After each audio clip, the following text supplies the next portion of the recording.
Good day, Mr. Mthalini.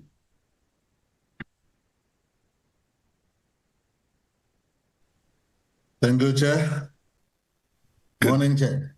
good morning. Good morning. I'm just checking if I'm audible and visible. You are, Chair. Good. Thank you. We'll start the meeting at 10 o'clock. Thanks very much. Okay, Chair.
Recording in progress.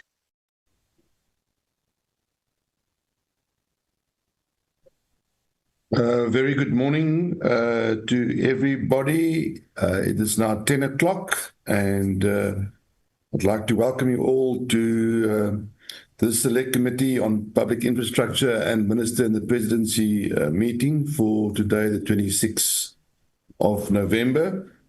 We will be dealing today with the annual report of the Department of Transport. Can we just flight the agenda of the meeting quickly, Mr. Mthalini, so we can go through the agenda, please?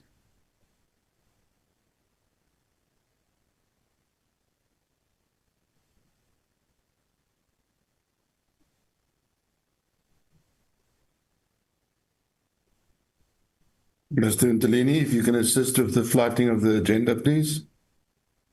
Morning, Chair, once more again.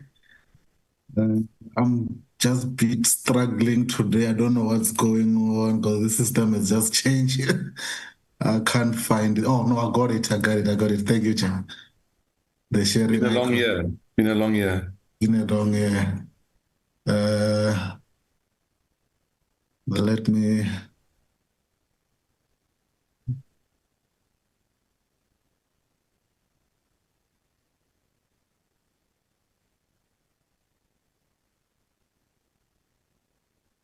Okay, in the meantime, I'll just go through the agenda verbally to save some time.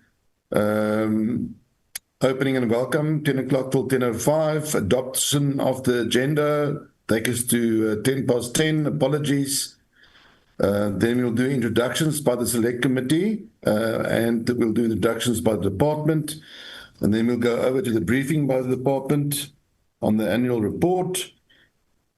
There we go. Thank you very much. And then we'll go over to deliberations. If the department can just take note, we'll give you 40 minutes for the presentation of the annual report. If you do run a little bit over, it's not a train smash, but let's try and stick to the timelines if we can. All the members have received the presentation, so that I'm sure they've all familiar with the contents thereof. We'll do deliberations by the department from 11 o'clock till 12:30 for about an hour and a half. And then we just have some homework to do with regards to the previous meetings, adoption of the minutes, and then we'll close the meeting hopefully just before 1 o'clock. Could I have a proposer for this agenda, please?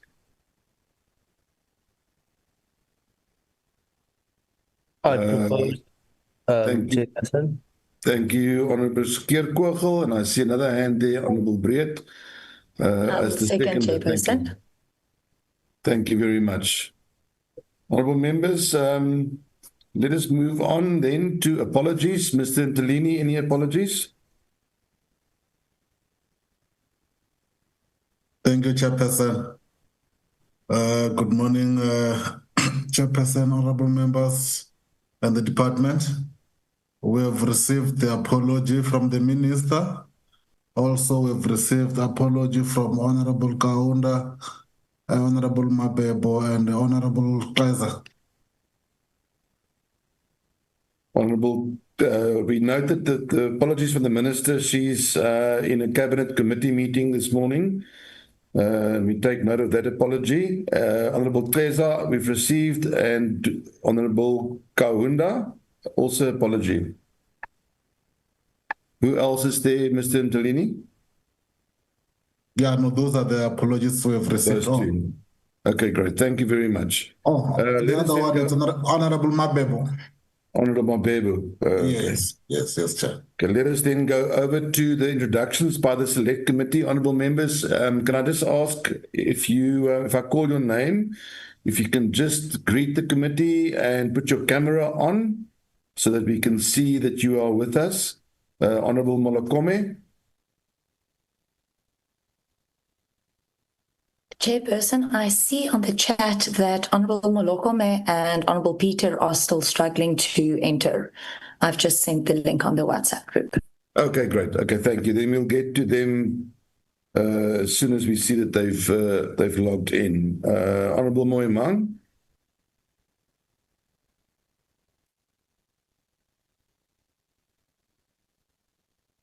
Honourable Skeerkogel, I know you're here. You've already spoken to us this morning. Thank you. Honourable Makasini.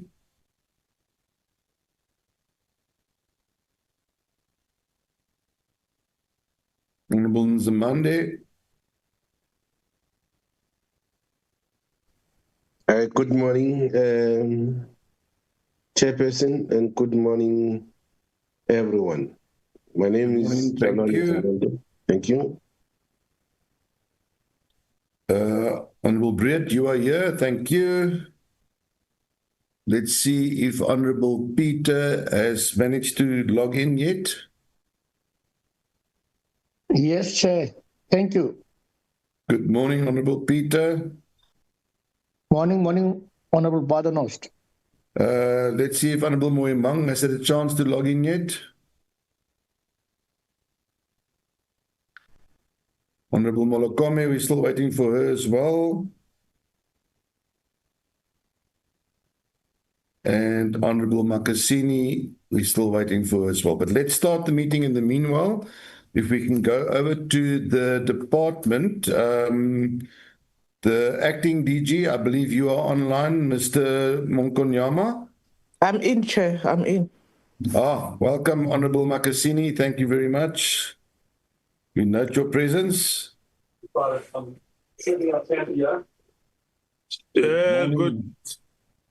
morning, Honorable Chairperson and Honorable members. Matawata Mukonyama is my name. I'm the acting DG for the department. I noted that the minister did send the apology. She should be in the same meeting with the deputy minister and the cabinet committee. Thank you. Thank you. Do you want to introduce the rest of your delegation while you have the floor, acting DG? Thank you very much, Honorable Chairperson. I've got almost all the DDGs and the acting DDGs. I have Ms. Elizabeth Mpie, acting DDG Civil Aviation. I've got Mr. Makutu Matlala, CFO. I've got Mr. Masomboga, acting DDG Corporate Support. I've got Prasan Mohan, acting DDG Roads. I've got Mr. Nwako Magaipia, DDG Rail. And then I've got the staff from Strategic Planning and Office of the DG. Fikile Nangombe is in the meeting. And Miss Petunia Lefau, they are in the Office of the DG, responsible for strat plan and APPs. Thank you, Honorable Chair. Thank you very much, Mr. Mokunyama, and to you and your department, you're very welcome in the meeting. We're looking forward to your presentation. Honourable members, today's engagement is significant, I think, not only just because we are considering the annual report of the Department of Transport, but the transport portfolio, I think, remains one of the most decisive levers for South Africa's economic recovery. We always say it in the committee and in our debates that when you move people and goods, you move money. And I think this department sits at the very heart of that national imperative to move people, to move goods, so we can create jobs, grow the economy, and move money. So allow me to begin by acknowledging the departments for achieving 82% of its annual performance targets. It does mark a small decline from the previous year's 87%, but I think it's worthwhile mentioning that the department achieved a clean audit for the first time in 31 years. And I think that milestone definitely deserves recognition, so congratulations on that. The committee values clean governance as the foundation of performance, and this achievement must be protected and sustained. But at the same time, frankly, our discussion today must also address some of the areas that continue to constrain this transport sector. The department underspent by 1.4 billion rand. The most severe regression is in Program 7, public transport, which is worrying, which only spent 92.6% of its budget, which is a substantial drop from 99.1% in the previous year. Much of this relates to the non-compliance with DORA conditions of some of the key municipalities, such as eThekwini, Polokwane, Johannesburg, Mangaung, which resulted in 1.1 billion rand in withheld PTNG transfers. This has direct consequences, obviously, for commuters, urban mobility, and that very same job creation we just spoke about. So that is indeed worrying. The committee also notes persistent structural challenges across some of the entities. There's signalling failures and rail vandalism. 18S still battling with capacity constraints, constraints. We saw that firsthand on our oversight visit recently. PRASA's pressure on its capital program, the seafarer certification backlogs, which is obviously affecting international employment opportunities. Honourable members, these are not abstract issues. They all affect safety, reliability, and investor confidence, and obviously South Africa's global competitiveness. So we need to take note of those. We also note the material misstatements initially detected in the performance reports of road transport and public transport programs, and that had to be corrected during the audit. This obviously highlights the importance of strengthening internal control environments and stabilizing leadership, especially with a vacancy rate of over 16%. So, colleagues, let us welcome today's presentation on the annual report of the Department of Transport, and we look forward to some constructive solutions and focus-based engagements of the committee thereafter. Acting DG Mokunyama, over to you. Thank you very much. Thank you very much, Honourable Chairperson, and once more good morning to the honourable members of the committee. Chair, thank you very much, and note your opening remarks. In the course of the presentations, we'll attempt to respond to some of them, but some of them will take to heart and use them as marching orders to go and fix the issues that needs to be fixed. Can we have whoever's having the rights to share the presentation do so? From the department, I'm looking at how, if she can be given the sharing rights. I don't see Nicholas.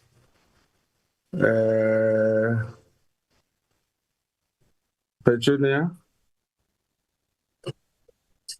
are you able to share?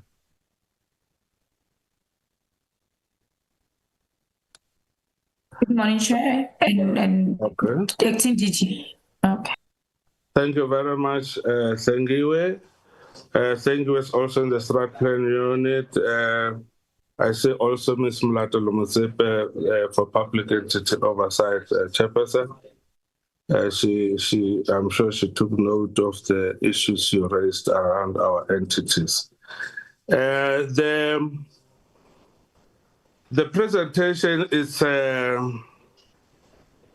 largely or mainly in two parts, which is the non-financial performance information, and then the financial information. So part B and C basically are just an extension of part A. And when we get to part D, the CFO will take us through the financial information. Chairperson, next slide. Let's go to the table. Chairperson, I want to believe the presentation was sent to the committee on time, and then we'll take it as read. We'll focus mainly on areas of non-achievement and what we are doing about the 18% that you rightly said should concern us for not achieving them. Those are the programs. Somebody's talking. Thank you, members. Can we just all stay muted while the presentation is ongoing? Much appreciated. Thank you very much. V, you also must mute. Chair, the top performer has been ironically public transport, which returned almost R1 billion. But in terms of non-financial performance, they performed well. And then ITP dragged us a little bit down. But overall, the department achieved 82%, as the chairperson said in the opening remarks. Next slide. And that is the performance, just high level for entities, chairperson. Those are the entities that report to the Department of Transport, Chair. At the highest achiever was PRASA, Chair. And you should remember, Chairperson, PRASA come from a very low base. I think in the last year, they achieved around 27. So it's a market improvement on the side of PRASA. We will talk to the issues around some of the pressures, because I want to believe PRASA is sort of a victim of its own successes. They recovered the corridors that were affected by vandalism much quicker, and that demands, Chair, additional infrastructure to be the state of readiness for the blue trains as we know them. Transnet is the one that again has seen some challenges, but Chair, we can safely say in this current year there should be improvement. We are working very hard to ensure that Transnet, more especially on infrastructure, there is improvement. You would know that we are crowding in private operators to come and deal with the challenges faced by Transnet. Chairperson. Next slide. Chair, again here, unfortunately this graph looks different from the one above, but it's because of the number of rows, not that RTIA is very low, it is 85%. And RTMC achieved 100% of their targets. Next slide. Chair, this is the remainder of the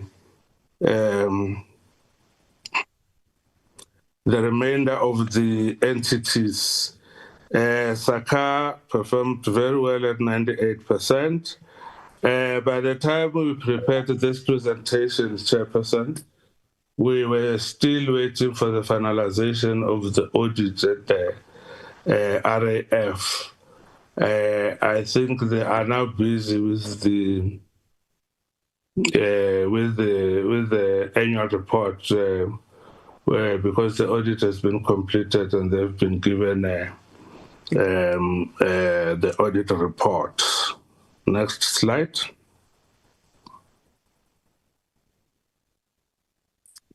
Here we have got the DLCA, which is a sort of an entity within the department. It is not a scheduled entity, PFM a scheduled entity, but it is a trading account. Section 18, trading account. It does not have its own enabling legislation, so the accounting officer is the DG of the department. They have achieved 64%, and I'm sure as we go forward, we will have an overview of how all of these entities performed as per the audit outcomes. This is one of the entities that improved from qualified to unqualified. Next slide.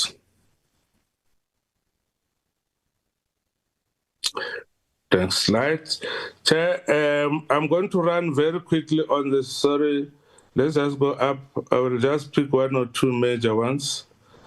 But these are the areas that are depicted graphically in terms of percentage and on performance. Chair, we we continue to do well in administration in terms of either annual reports and APPs submitted on time. We dealt with the allegations of fraud and corruption within the required 30 days. Next slide.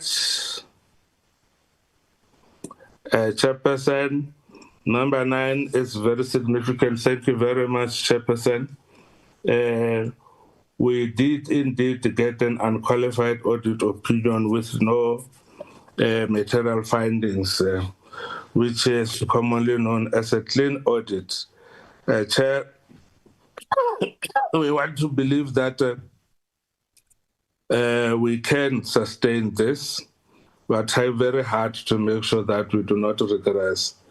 The many issues that were troubling us, which is the performance information, I think we're finding each other with the auditors, Chairperson.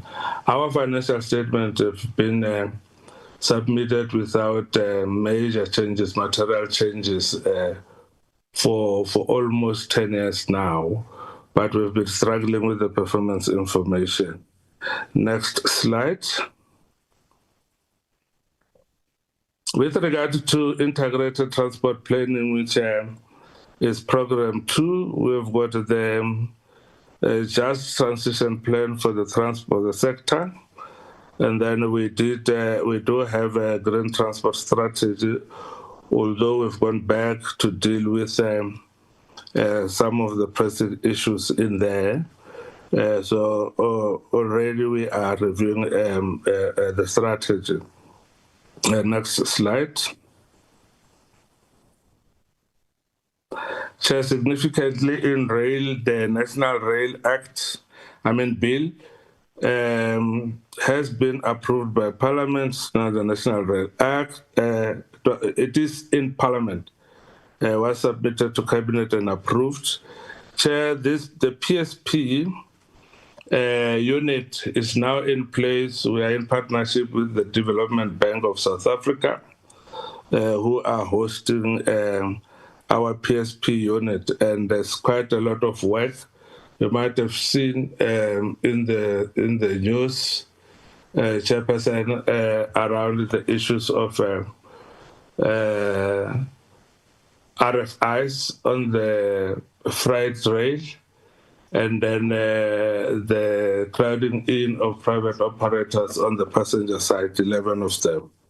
The National Rail Master Plan has been developed as targeted. Next slide. With regards to the road transportation, Chairperson, the drafts of the review of the strategy was developed and processed as targeted in that financial year. We're finalizing this strategy this year. And then, Chairperson, we have just concluded, although it took a little bit of time, the issue around extending the validity period of the driver's license card from 5 to 8 years. And our analysis and assessment is that South Africans do favor a longer period. They don't want to come back to us every 5 years to have the licenses renewed. So we definitely will be moving to 8 years soon. Next slide. Chairperson, there were the bills that were finalized and are now before Parliament, whereas the Arcia, and the Central Amendment bills, which improve some of the wording there, and they deal with the issues of gaps in those pieces of legislation. Now that it has been a while that we're implementing those pieces of legislation. Chair, we did inspections at our GLTCs and VTCs, and the report is available. Chairperson, we continue to monitor the ARTO rollout. Latest being that when we had proclaimed the rollouts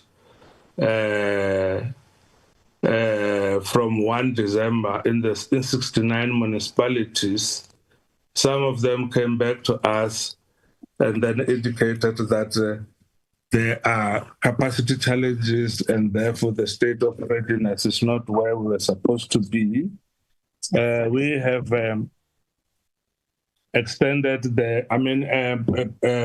pushed back the rollout date to 1 July 2026, Chairperson. That is the latest. It is not necessarily part of the annual report, but obviously we reported to you in November, and I think it is just incumbent upon us to even talk to latest developments in some of these areas. Next slide, please.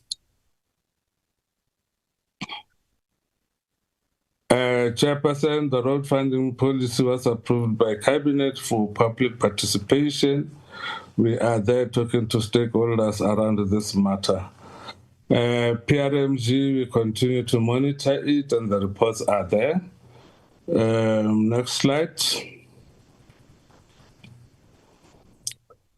In civil aviation, Chairperson, the NADP was approved to go to Cabinet for public participation, and now it has been finalized. It should serve before the next Cabinet for final approval. Chairperson, we have dealt with the backlog with regard to the licenses, aviation licenses. We now have a fully fledged or a full complement of the both councils, the domestic and the international licensing councils. Next slide.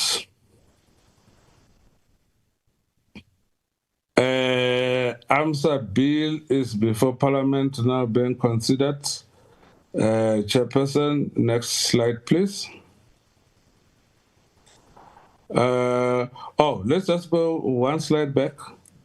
Chairperson remarked on one of the issues. Chairperson number 6, we have clawed back and we are up to date, except for two airports.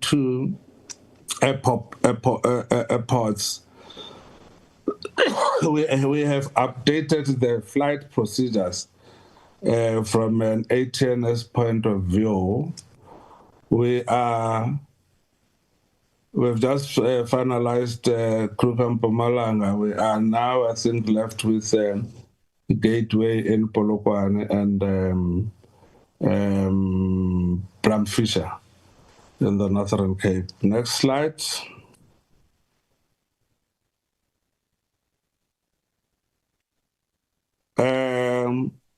The digitalization of the strategy and for it to be obtainable online has been developed as targeted.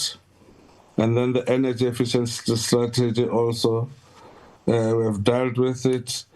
Chair, the issues around the TNPA, what we were supposed to do as a department, we have done. And now we have gotten the transaction advisor to assist the TNPA to cooperatize. Next slide, please.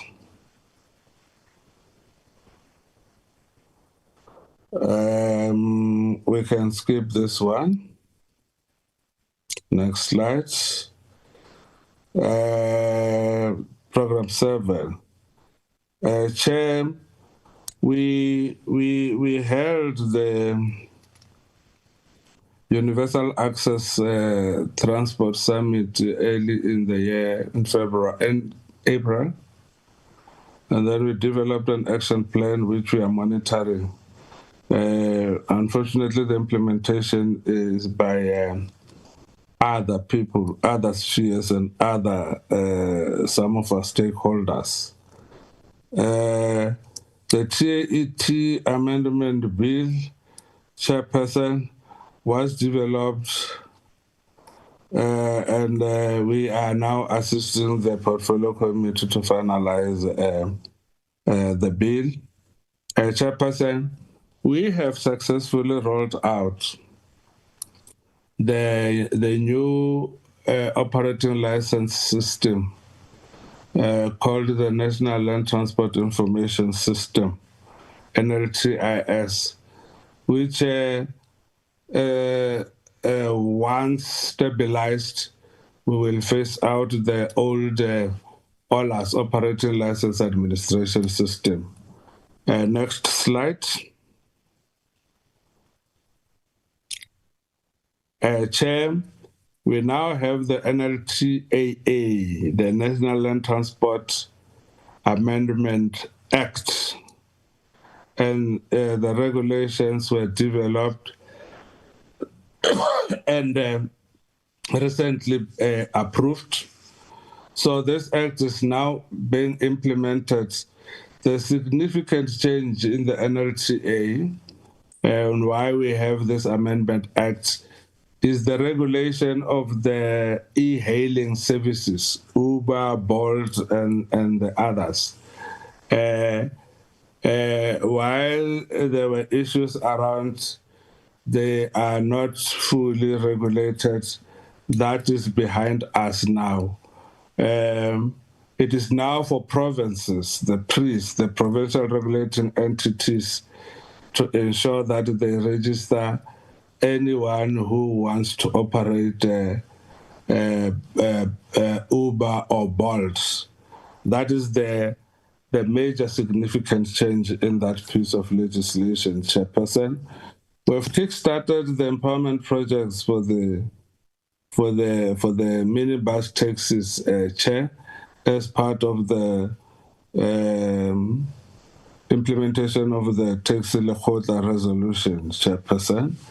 We have scrapped what was before us to the tune of 98%, Chairperson, and we continue to monitor our stakeholders, in particular the taxi industry, on matters of GBV and femicide, because this is a sponsored indicator coming from the Department of Women, Youth, and People with Disabilities. Next slide.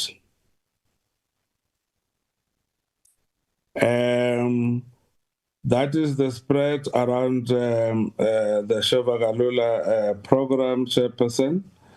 We distributed in those provinces. As you can see, Chair, we focused more on the rural provinces and less in urbanized or semi-urban areas. Hence the Eastern Cape, KwaZulu-Natal, Mpumalanga and Limpopo leading, and Northwest leading the Chairperson. Next slide. I'm going to run quickly in terms of the issues that we have not achieved, Chairperson. We developed a stakeholder plan, and we are busy implementing it. We're delayed by consultations, hence we did not achieve this. This came as a result of the minister indicating that, or us making sure that the minister does not meet individuals, but the stakeholders are organized so she can meet them in recognized groups. Next slide. Chair, we struggle with the 30-day payment period, but we can safely say to you, more than 95% of this are your travel and accommodation because of one invoice is coming late from hotels, then to the travel ad, and then to us. But also, majority of them being disputed, so this disputes take longer. We have dealt with this issue of senior officials. All SMS members now are able to sign electronically wherever and wherever they are, Chairperson. So we've dealt with the issue of unavailability of approving, either authorizing or approving officials. Next slide. I think the latest we can indicate, Chair. We had planned to have the TER established. I'm sure you would know we had challenges with the legislation. Just upon ascension by the president, we realized some errors, more especially as it relates to some of the pieces of legislation that needs to be repealed. So it is back in the form of an amendment bill that is being considered. But we have gone further this side of the financial year, in this financial year, resolved the issue around the establishment. We now have a board, a fully fledged board. We are on the verge of appointing a caretaker CEO, and then the TER Council, the TC, Transport Economic Regulator Council. Interviews are happening as we speak at the Portfolio Committee Chairperson. So this is slowly becoming a reality. The aim is to consolidate all the economic regulators into one. We collapse areas where there is economic regulation and then incorporate them into the TER. That is the main purpose. Next slide. Next slide, Lengiwe.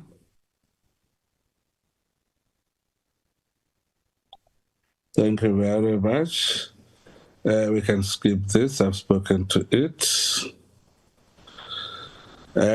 Chair, we couldn't finalize the devolution strategy because of the myriad of inputs that we got. We now have roped in experts to come and assist us to deal with the issue of capacity. Next slide. Chairperson, I've spoken about these pieces of legislation. There are those that were not finalized, but we can safely say, as we speak, some of them are before Parliament, some of them are before Cabinet to be considered to go to Parliament. The one slightly behind remains the RAPS bill, because as we were consulting, there were elements in the withdrawn RAF amendment bill that needed to be incorporated into the RAPS bill as we know it. Next slide.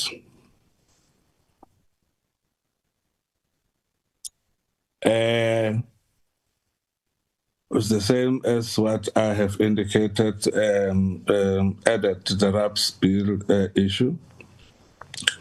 We now have a bill that is ready to be processed further. Chairperson, the policy served before Cabinet, excuse me, in the new year, in this current financial year, and we hope that we might be able to go back to Cabinet for final approval. We are now finalizing the inputs from the consultations. Next slide. The National Ports Amendment Bill has now been finalized and is on its way to Cabinet. Chair, this bill, we might have to rethink the approach because of the now established Transport Economic Regulator, because this entity is going to be the first one to be incorporated into the TER. Next slide.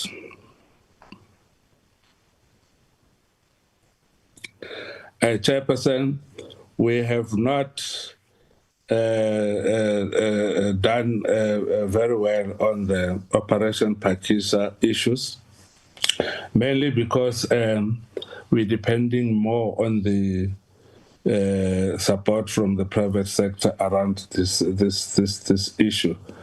But we are finding one another chairperson, and we hope that the TNPA will be in a position to get their CAPEX projects rolling and going. Thank you, Chairperson. Next slide. My apologies, Chairperson, I'm a little bit under the weather, but I'll soldier on. Chair, the public transport subsidy policy was delayed through the NEDLAC processes because some of the stakeholders did not agree with what we were putting in place. We have the final version, which we have costed. And unfortunately, the economic situation currently makes this subsidy policy to be unaffordable. So, Chair and honorable members, don't be surprised when we come back and say we are holding back on the subsidy policy. This does not mean that the burning issue of subsidizing and supporting the taxi industry is not going to happen. We have covered a lot of ground in there in terms of one, de-risking and making the taxi industry less risky so that they can be able to obtain finance, but also making sure that the financial modeling is affordable to the industry. The biggest challenge, and this is also reflected with the taxi recap program, people are no longer bringing vehicles because the new vehicles are unaffordable. And the banks say that the taxis are risky. Next slide.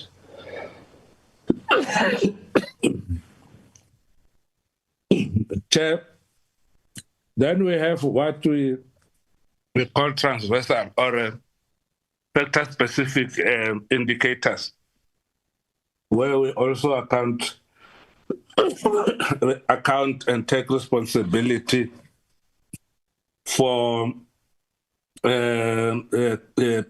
performance indicators that are performed either by our entities and or our provinces, because they then support either the 5-year strategic plan or the minister, what we call minister's priorities, which is basically the departmental priorities.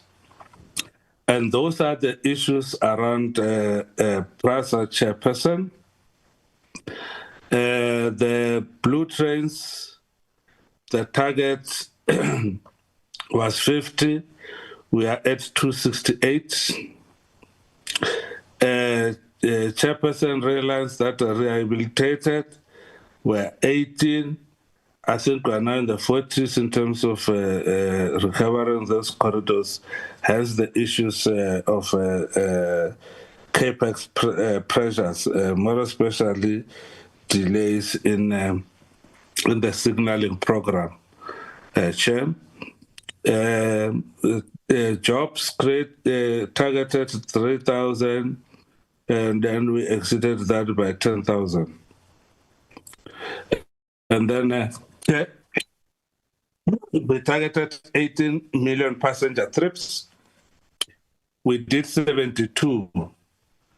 Chair, we still are way a long way, because by 2030, according to the departmental priorities, we need to be at 300 million passenger trips. Chairperson, those are the safety occurrences as recorded by both PRASA, and you'll also find the expression in the RSR performance indicators. Next slide. In terms of road, Chairperson, those are the statistics of the road users that were reached out in terms of road safety awareness campaigns. The National Road Safety Strategy issues and the number of schools on road safety awareness campaigns. And then operations that were undertaken, Chairperson, by our law enforcement across. Thank you. Next slide.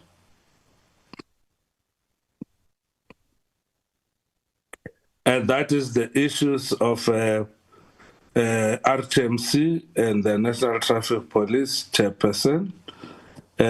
Target 80,000 and then achieved 51,000. You will see the slight difference. So others exceed the other indicators. We are below. It is because from our own side, we don't have a full control of this because it is in collaboration with provinces. Number of drug and driving operations, 62 vis-a-vis 11, and so on and so on. Chairperson, with our problems of the machine that was not working late in the financial year, from February this year until May into the new year, we still managed to exceed the target of 2 million cars per year.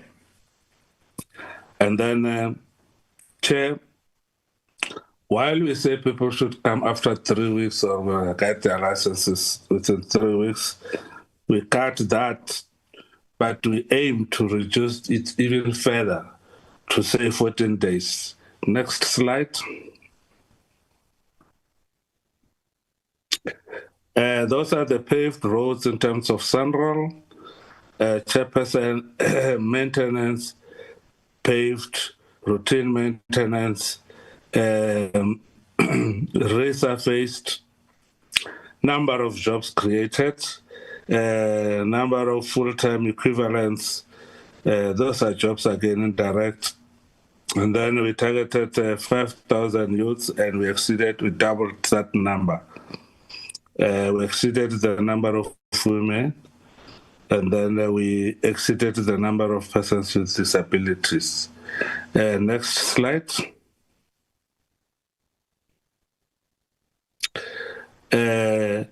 Again, it's still the issue of us putting ourselves a target of having to patch potholes 14 days after reporting. And then the number of bridges, the well-seasoned bridges, Chairperson, in all is 96, we did 32. And then we almost reached the target in terms of jobs created on the well-seasoned project, which is a joint project with the Department of Public Works and Infrastructure. Next slide. Next slide, let's move faster. Again, Chairperson, is the roads, still the roads, but these are manuals and square meters, patching, gravel roads re-graveled or bladed, as they use the term. And then number of job opportunities created, so increase the number there. Women employed, you can see the numbers, Chairperson, 97 target, 225,000 women employed. Next slide.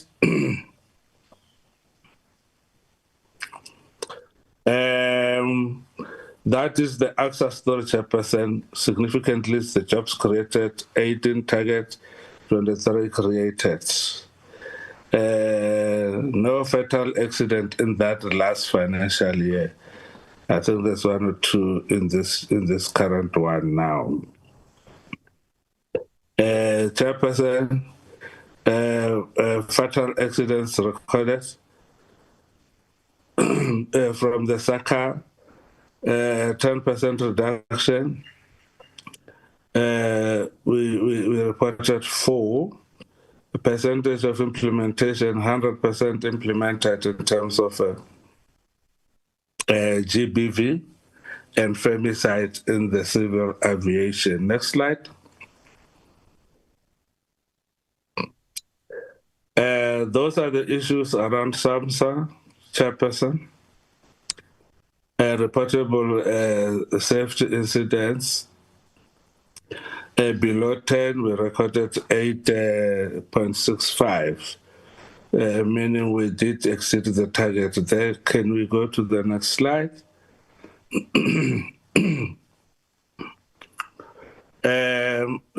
Only 2 incidents of pollution were recorded, Chairperson. Can we, we plan to deal with 2, 3 were recorded. Sorry about that. Chairperson, that is the statistics on the PTOC.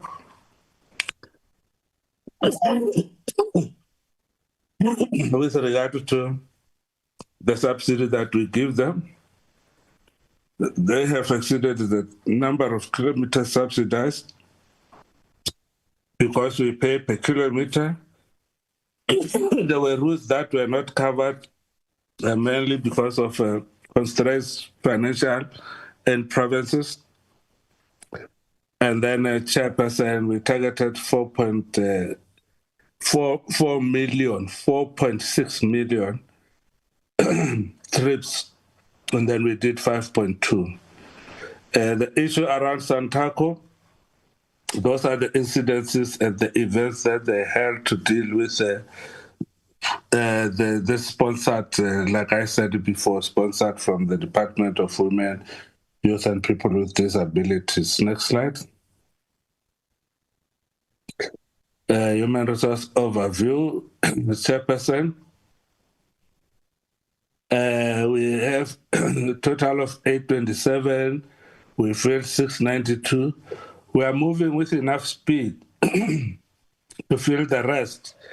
The biggest challenge is the financial resources, one, and also to Chairperson. I think we struggled to fill the positions of DDGs going upwards, DDGs and DG. I think in almost all the areas where they are acting, roads, aviation, and corporate support, we advertise 3 times. Where there seemed to be traction on the corporate supports.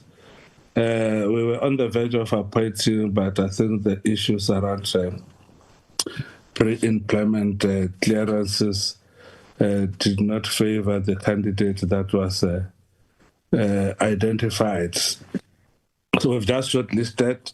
We will be holding interviews for the DDG corporate support in the next 2 weeks. The others, unfortunately, we'll have to go back to the market. That is the DG and 3 DDGs. 167 bursaries were managed, making the total to be 256 in the department. Next slide.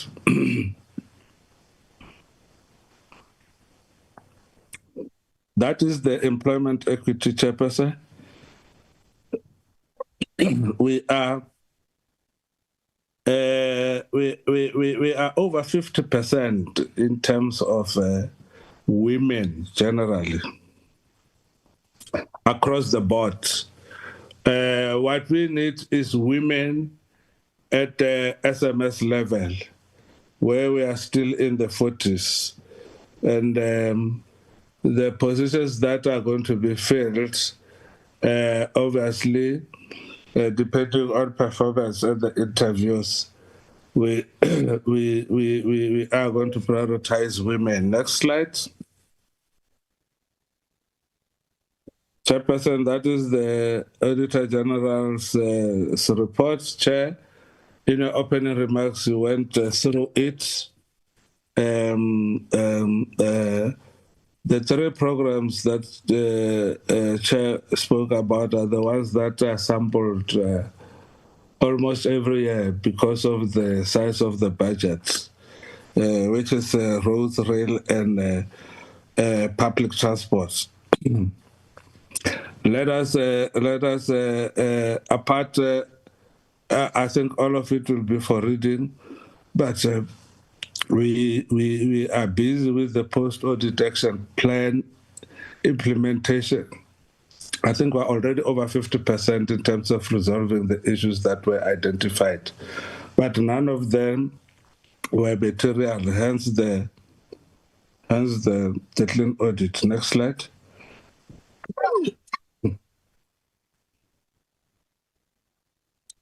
Last slide. Chair, that is the status in terms of governance at our entities. That talks to the vacancies. Chair, as you have said that we need to do a little bit more at the entities. We've got almost a full complement of CEOs, but we have the acting CEO of Road Accident Fund on suspension. The one of RTMC is also on suspension. There are investigations going on there. And then the board of ATNS has just resolved and had an agreement with the CEO who was on suspension to part ways. So this position will be filled, Chair. The number of comments there for self-reading. Next slide. Next slide. And then those are the status in terms of board vacancies. I think we can pick Saka, and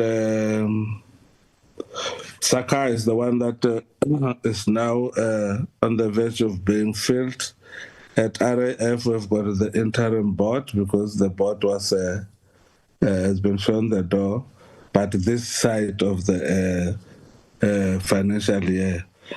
And then the rest of the board are in place, and those that have been extended, adverts were out, and we are now at appointment stage. Next slide.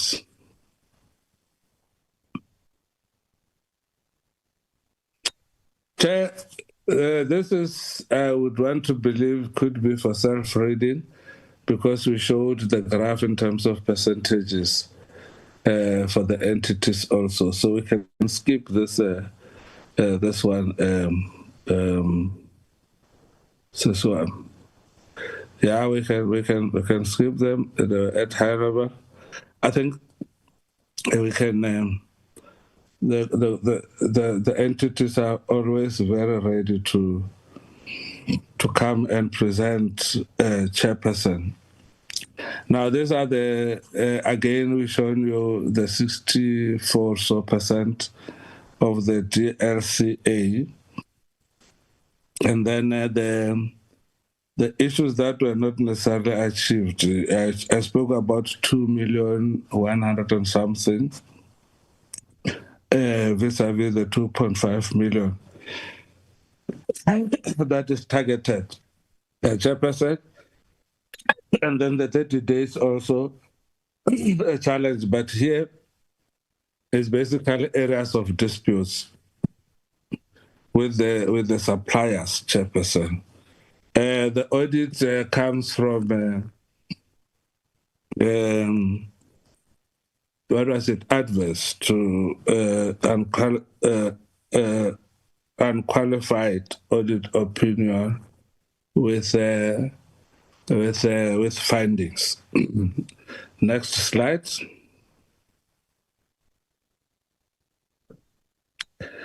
I think we can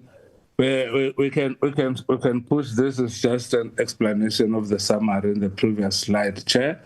But we can safely say today, in November, we've dealt with the backlog that people were saying we could only take another 2 years.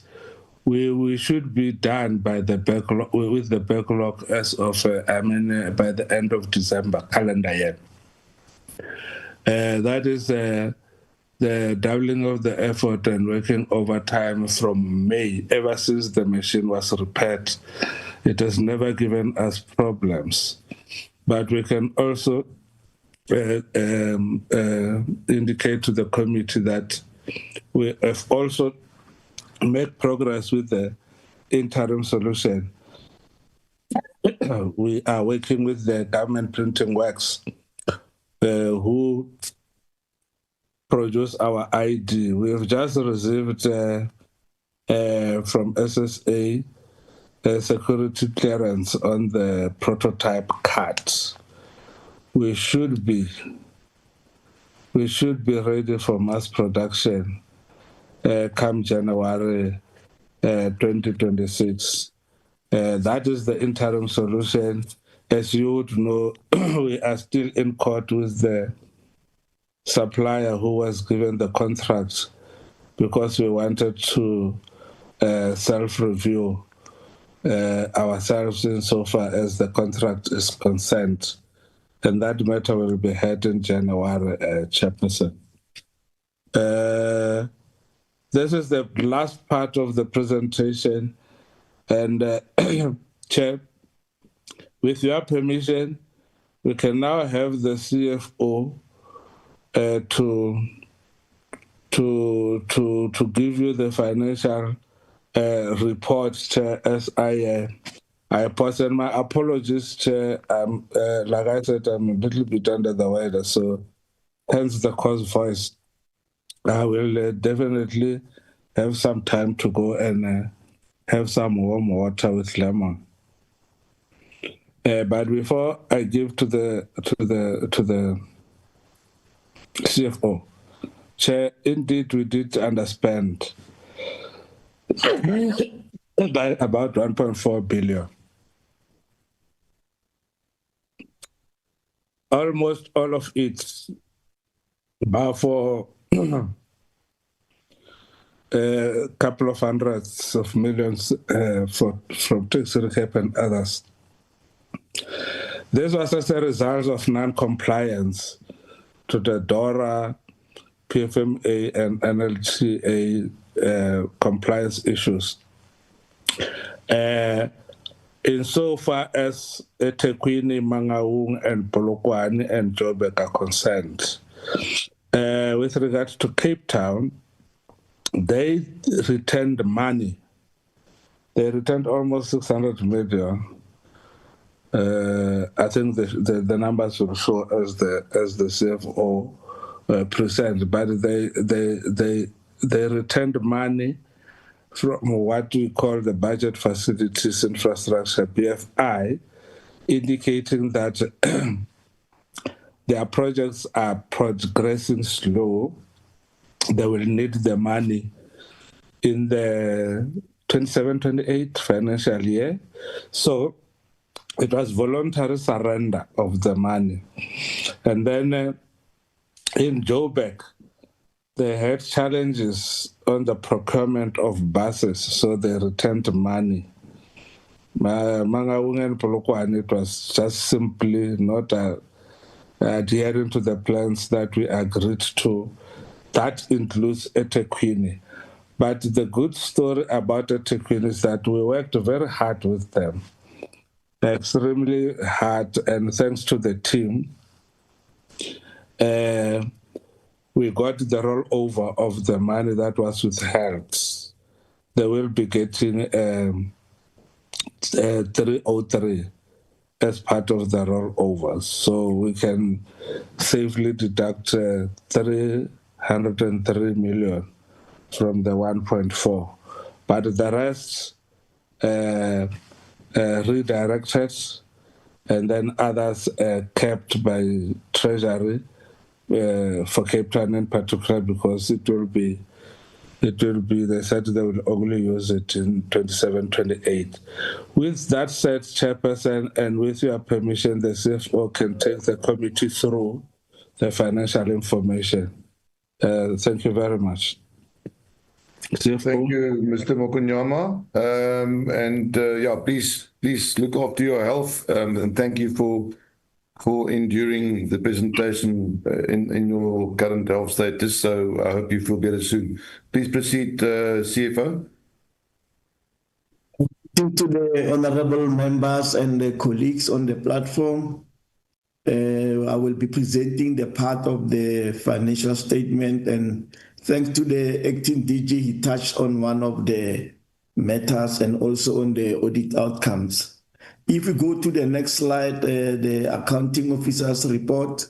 On the overview, members, you can see that in the current year under review, we have received 831 million compared to last year, where we only received 3 million. And the reason why this year under review we received 800 million is because the Department of Transport is a shareholder at the airports company South Africa, that is AXA. And in the year we received dividends to the amount of 804 million. And then if you look also, we also received money that we have paid to Stats SA for the National Household Travel Survey project. So that is the money that we advance to them, and it is part of the money we advance, and the unused money of 24 million was returned back to the department. So members must not be surprised why there's a high increase of revenue in the current financial year. Next slide. Chairperson, Honorable Chair, you also touched on this one, where you can see that out of the budget of 86 billion, we were able to spend 84.9 billion, indicating an under expenditure of 1.3 billion. I think the DG have touched on that, and I just want to emphasize that if it was an under expenditure of 1.3 billion, Chairperson and members, we are going to get an adverse opinion from the Auditor General, but the auditors understood that this 1 billion, the department withheld it because of the non-compliance and the deferred revenue for the Cape Town, City of Cape Town, Chairperson. So that is not an under expenditure. And next slide. Chairperson, I will not go through this explanation as all of them, but you can see that program 1, the under expenditure is only 1%, and it's mainly the under expenditure on compensation of employees.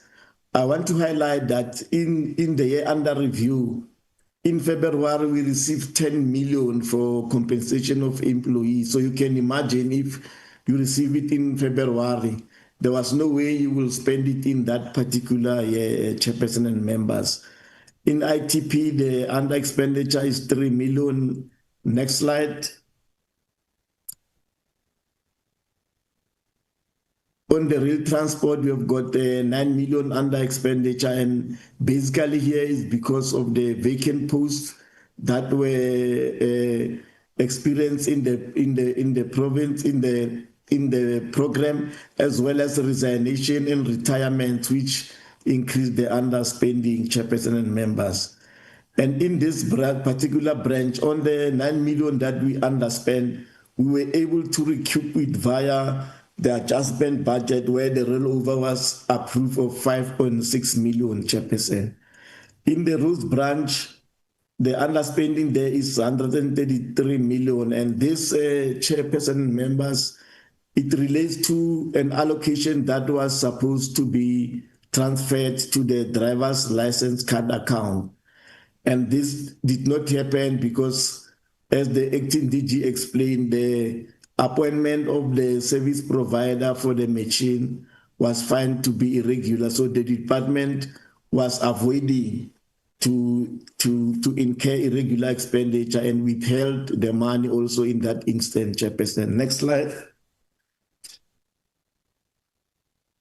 On civil aviation, underspending of 22 million, and it's mainly on the event that were postponed into the current financial year. On maritime transport, this is the underspending there is in relation to high cube containers, as the program is still in process by the end of the financial year. Next slide. On public transport, the underspending is 1.1 billion. I think we just discussed this in relation to the withholding of the funds because of the non-compliance of the responsible entities. And as the acting DG highlighted, out of that 303 million have been approved as a rollover for the eThekwini municipality, Chairperson. Next slide. This is the report which shows you per economic classification how the department have fared in the financial year. You can see the underspending on compensation was 10 million as explained due to vacant posts, and on goods and services 78 million as explained because of the deferring of certain events. And then finally, on the transfers and subsidies, we have already explained the 1 billion on the under expenditure there. Next slide.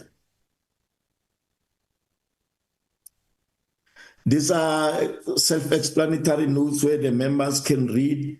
If we can proceed to the next slide. Here is the environment that we have implemented during the year, and in order to make sure that we don't overspend on certain line items. If you can see on compensation, on goods and services, those were the shifting that were done to avoid over expenditure per economic classification. Next slide.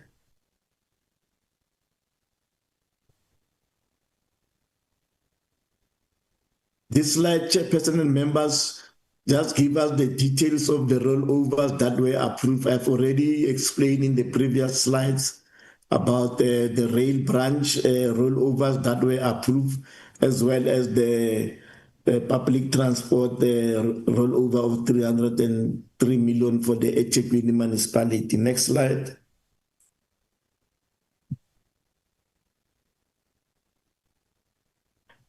In terms of unauthorized expenditure, there were no new unauthorized expenditure in the current financial year, as well as irregular expenditure. Only fruitless expenditure of 14,000, and it's mainly because of the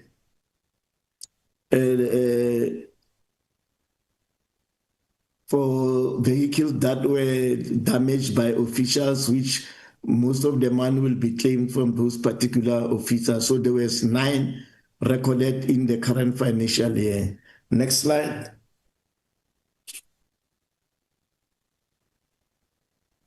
Chairperson, this is what we call in layman's term an income statement, called a statement of financial performance. It shows you that in the year, our revenue was 87 billion, and then we have spent 84 billion, and the surplus for the year is 2.2 billion. Next slide. This is what we call the balance sheet.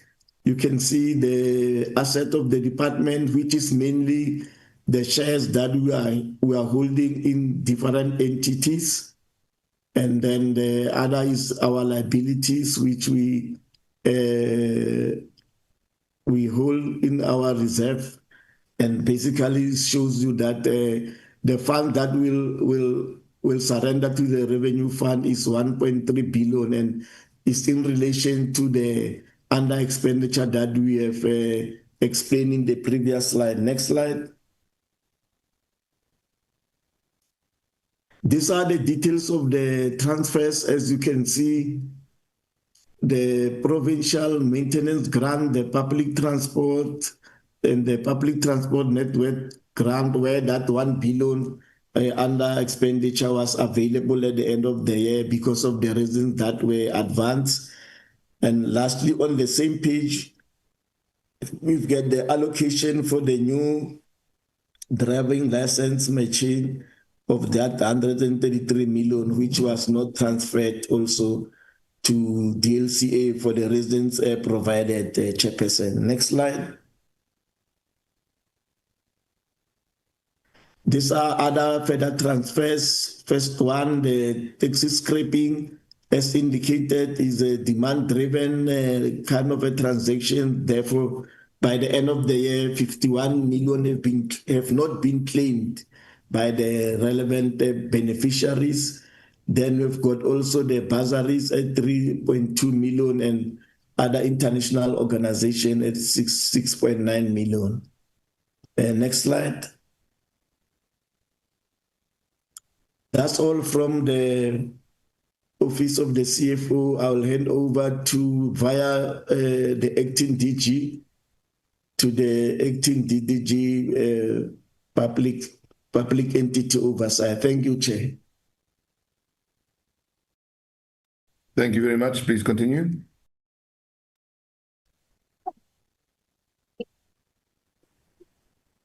So, Is Ms. Motsepe in the room? Honorable Chairperson and members, Ms. Motsepe will take you through this early warning issues to see which of our entities is facing problems. Ms. Motsepe?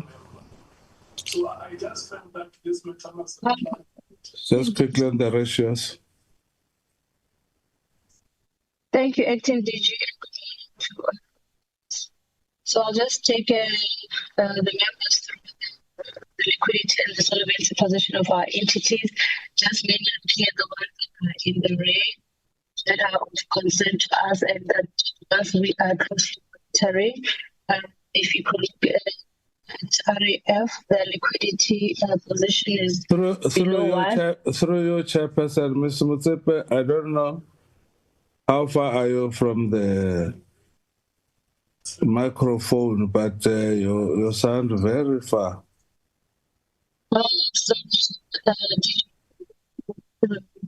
Yes, Ms. Motsepe, you're not audible. It sounds like you're breaking, your voice is breaking up. It's probably a bad signal.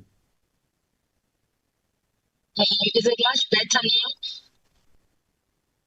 Just continue, let's hear.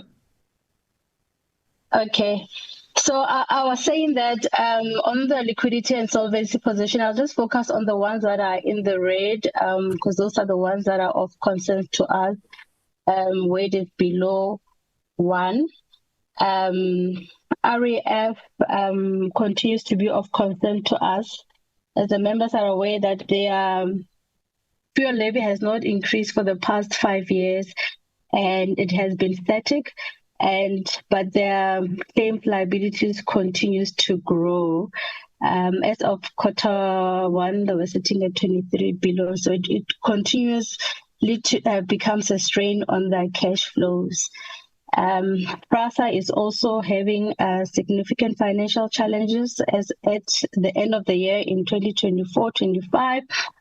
But we are currently in discussion with National Treasury to resolve the issues, and it's mainly due to the liabilities that they have. But in Q1, 25-26, it has slightly improved. It was actually above And the main issue was their non-current liabilities were also low, hence that slight increase. If we look at also RTMC is also of concern, both at the end of the year as well as Q1. And it's also mainly due to the fact that they've got quite high personnel expenditure and operational expenditure, but we are continuously monitoring it and trying to find a solution to resolve their cash flow challenges. SAA also is also quite below, but it's not of concern because the revenue is starting to increase as they are increasing the routes. So we'll see a pickup as it goes on, and as well as Transnet, it continuously to be quite low, and it's also because of the high operational expenditure, the high debt that they have, and high interest costs that they have when servicing the current debt level. So those are the entities that are of concern to us from a liquidity and solvency point of view. The rest are quite healthy and we are quite comfortable. And if we move on to the next slide, I will just quickly take you through the audit outcomes. The ones that are of concern to us and that we continuously monitoring the progress of audit action plans is RAF. RAF continues to get an adverse, and it's mainly due to the accounting standard. There's still disagreement between themselves and the Auditor General, and that will be resolved soon. Ardia got a qualification. It's also mainly due to the fact of how they accounted for their account receivables. There was a disagreement there on how it should have been recorded or recognized in terms of the accounting standards, as well as PRASA also continues to get a qualification, but they are improving, and it was mainly on the issues of the IFRS implementation. SAA is also 23-24, they got a disclaimer, but for 24-25, the audit is currently in progress as they are 1 year behind in terms of their financials. Chairperson, I will stop there. The rest, I've already spoken to the solvency issues on the next slide. It just gives how their revenue and expenditure are doing. I've already spoken to the revenue, the key ratios. Chair, in short, that is our story. Honorable Chairperson and honorable members, we then can gladly take the questions, Chair, and clarify issues that the committee members would want us to clarify. Thank you. Thank you very much, Acting DG. Once again, thank you for doing the presentation with your medical situation not being 100%. We appreciate that. Thank you to the CFO and Ms. Motsepe for your inputs as well. Honourable members, we are slightly over time, so let's jump straight into questions. I see the hands of Honourable Nzimande and Honourable Skierkogel and Honourable Treza. Let us start with Honourable Nzimande. You have 3 minutes to pose your questions. Thank you. No, thank you, Chair. The first question, I just need clarity. I did not hear proper on the issue of the taxes. What is the situation? I've heard the issue of a subsidy and the story that has been given, but what we want to know, a commitment that was done when they presented their plan, how far are they around that? The second question that one has related to the issue of Wally Season breaches. I see 96, is it 96%? Or what does that really mean? The last part is just a comment, Chair, which I guess it must be really addressed.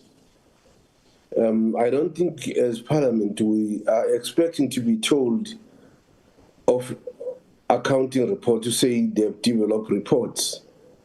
That's what we said when they were developing their plans, to say, you see, you deny us the right to check and hold the department accountable in relation to what they commit.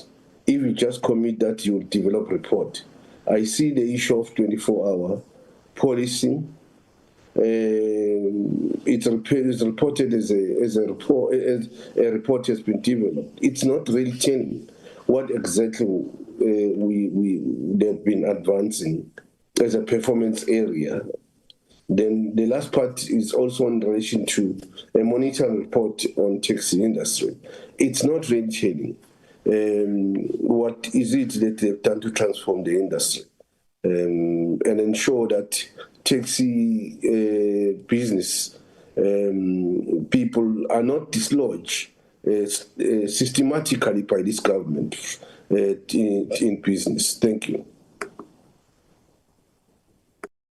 Thank you. Let us take Honourable Skeerkogel's questions as well. Then we'll go out to the department for responses. Thank you, Chairperson. I think this is something that I've asked before, and it's not a big important thing. I just want to ask about, again, that's my first question, about those bicycles. How and where do they go, and how do the department check that these bicycles don't get resold and not for the purpose of it, you know? And I just want to also find out what is the whole idea and the purpose behind giving out the bicycles. I think I asked it last time. It's just because we see this in the report, but I haven't seen those kind of projects or some kind of communication of how it works in the province where I'm from, in the Free State. Then I also saw in the report that the national devolution strategies, that you couldn't get to it because there was constraints on capacity. So I just want to find out what is the capacity constraint to do this, because devolution of the rail network and some of the Department of Transport, capable province and cities will definitely assist this going on forward. Then it was on slide 45, Chairperson, that I saw it's about the road transport, and they were talking about the construction and the maintenance, and I see that the targets there are quite low, like for example, number of kilometers service roads rehabilitated. The annual target was 2,700, and they only got to 550. It says provincial department, so I just wanted to know if the department knows what are the struggles on that. Then what are the steps that the department has to readmit Mbombela and Buffalo City to the IPTN grant, what is the progress on doing that? Then my second last question, I think Honourable Demande spoke about it briefly, but what is the department doing to address this persistent violence and lawlessness in the taxi industry, and sometimes bringing towns and areas to a halt? And then my last question is, the Chairperson, does the department have any plans for dedicated public transport law enforcement to improve commuter safety?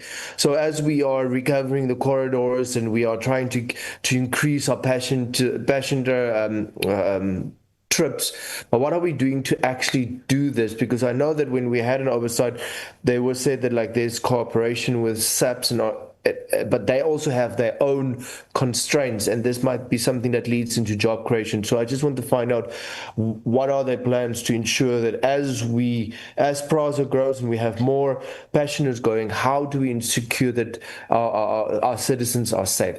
Thank you, Chairperson. Thank you very much. Let us go over to the department for responses on those two sets of questions. Honourable members, please make note of the responses. If you have follow-ups, we're going to try and get to follow-ups as well. Over to the department. Thank you, Acting DG. Thank you very much, Honourable Chairperson, and thanks for the questions.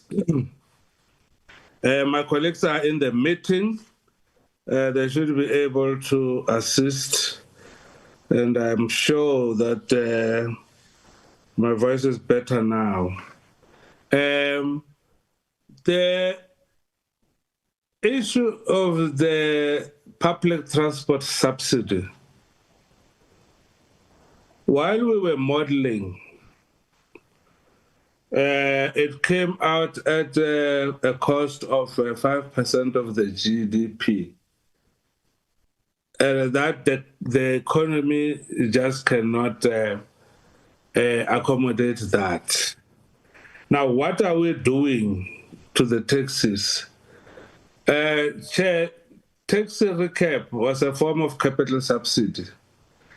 And then by also a way of getting unroadworthy, so all CIS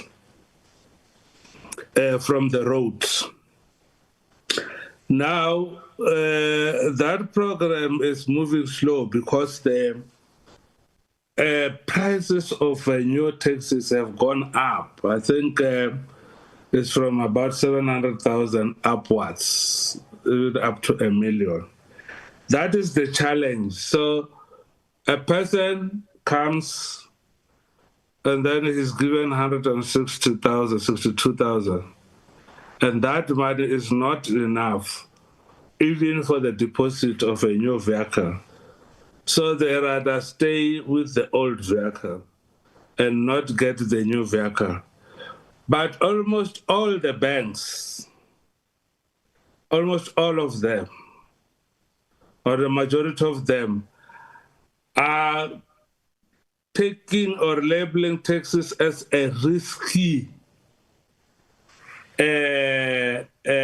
group of people, that they cannot take a risk of giving them loans to buy new vehicles. Now, the minister has spoken about, I think several times, about de-risking the ecosystem or the environment. One,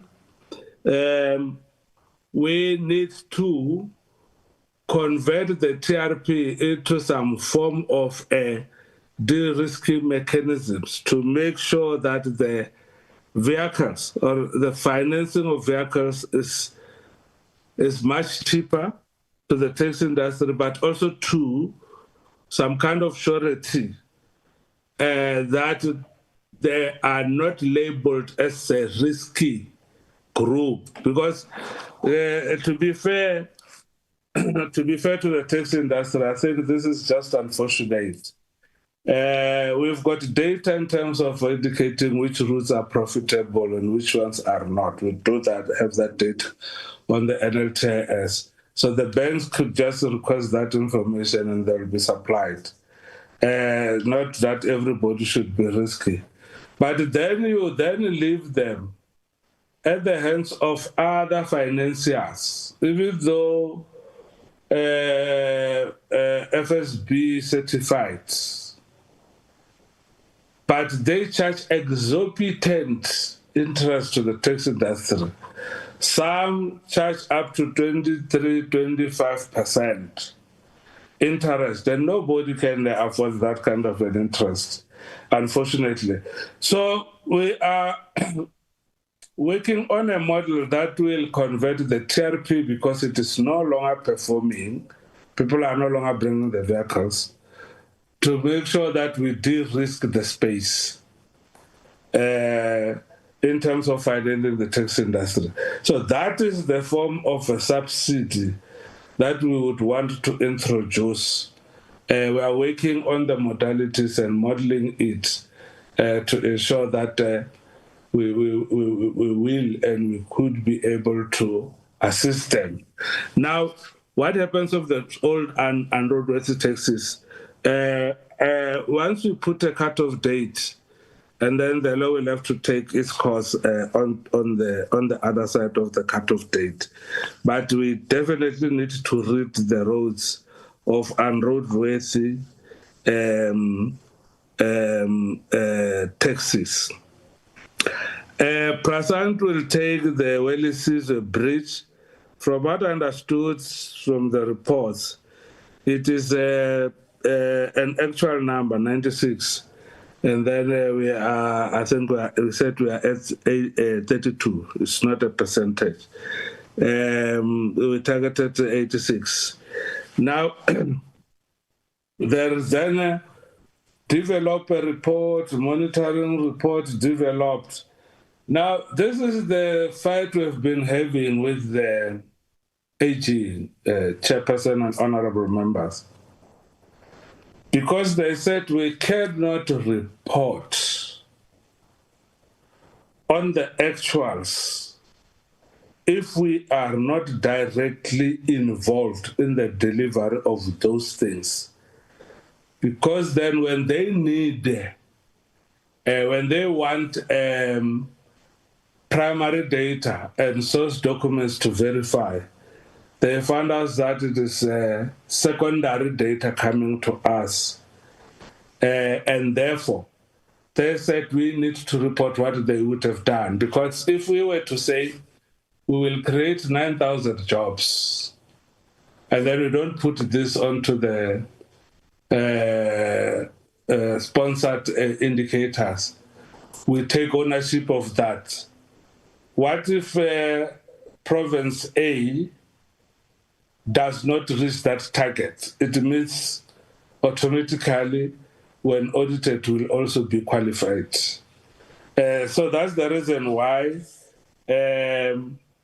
in the last year and a half, as we were improving in terms of how we need to put our targets, both from DPME and AGSA, said that we can only account for reports because those are the reports that we compile after getting primary data from those that implement, which is provinces and entities. We are mainly a policy department. We also disperse funds. It's not that we take their word for it. We go and verify, but we cannot take ownership of those targets because they happen somewhere. Shoba Galola, we distribute in the region of 8,000 per year. And the criteria is that we've got a scholar transport police. Now there is this scholar transport starts at 5 kilometers and above. Now there are these needy kids who would then travel 4 or 5 kilometers because they cannot be covered by learner transport, motorized transport. And then we have been, I think for 20 years, have been procuring bicycles as a department and sponsoring the needy schools. We get assisted by the provinces in terms of identifying the schools that need the bicycles based on the poverty index. That is our priority.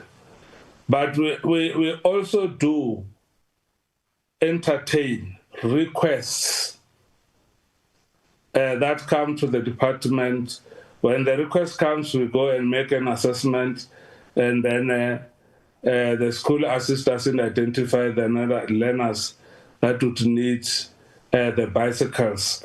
And then we then organize the bicycles and go and give to the school, give to the children that would want, who are in need of those bicycles. Even from the members, honorable members, maybe at a constituency or somewhere back home, there is this school that we may not necessarily see it here, sitting here in Pretoria. It's identified. We can be, drop a note, a letter. We will come and do the assessment with the province, the Department of Education in the province. And then we then identify those that might be assisted.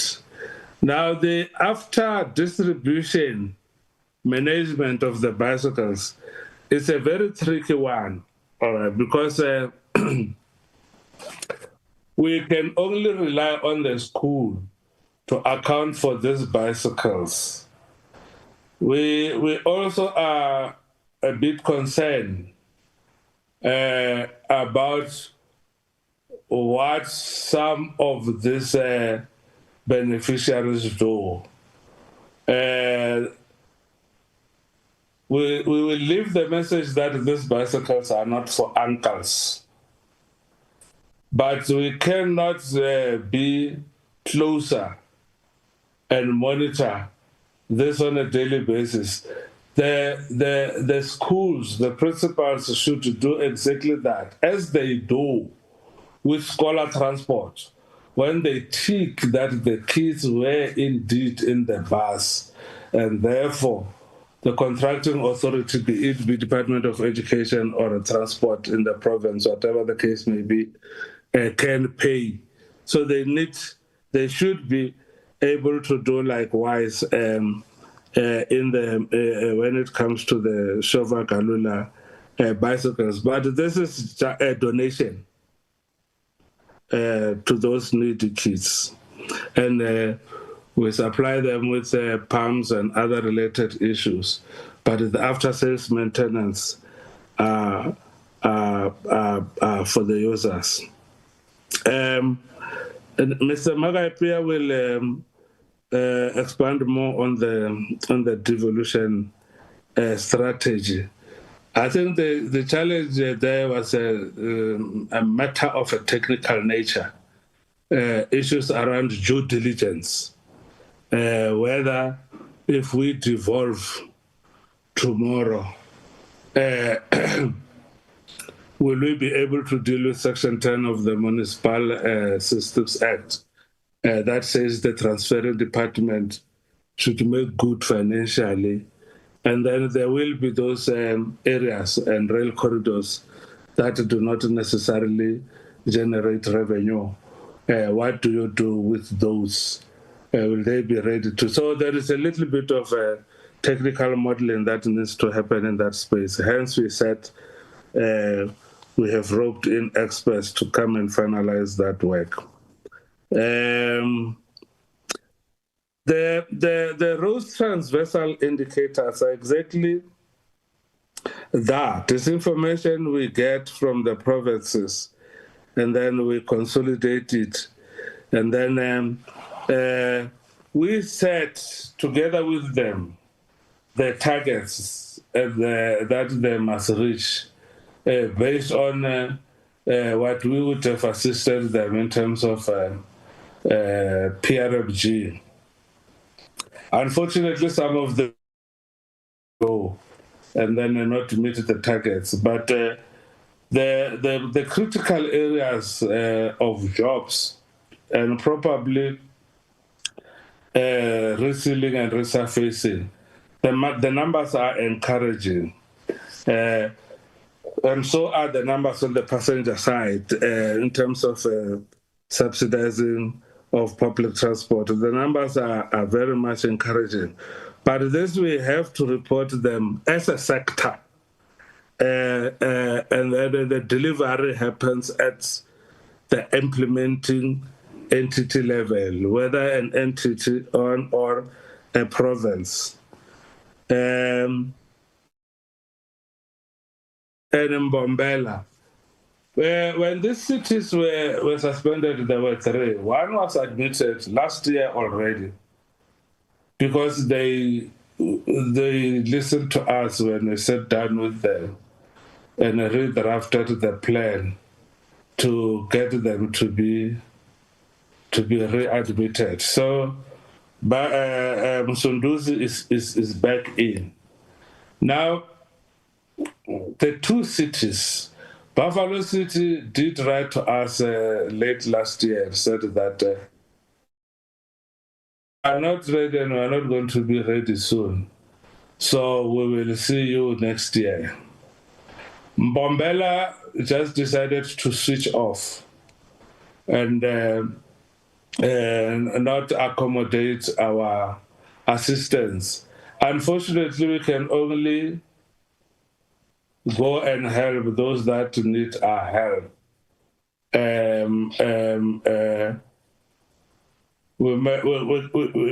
it is not possible for us to go and force them.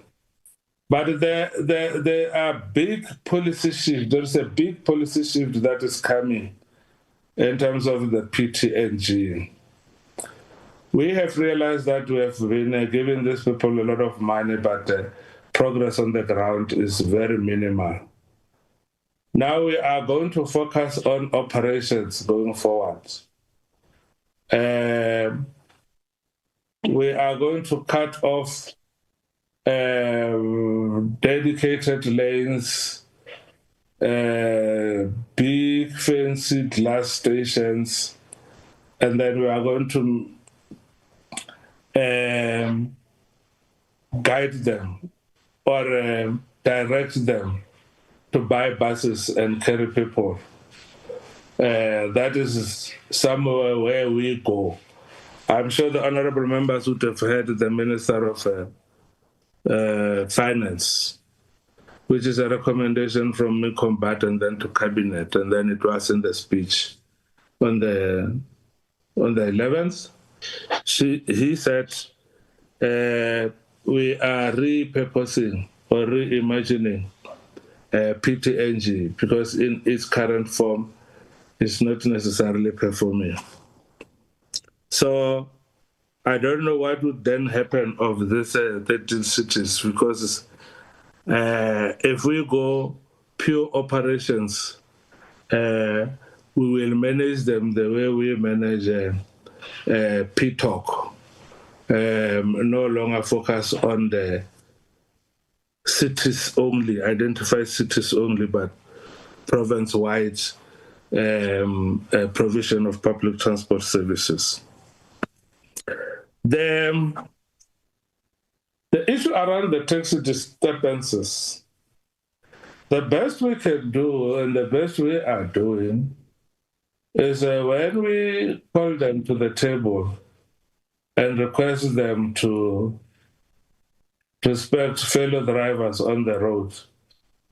That is how far we can go. But where there is lawlessness, I think we we rely also on law enforcement, meaning the police, SAPs. But we now have within the priority committee of NATJONS, we have the transport subcommittee. And some of these matters, we deal with them in that space. Hence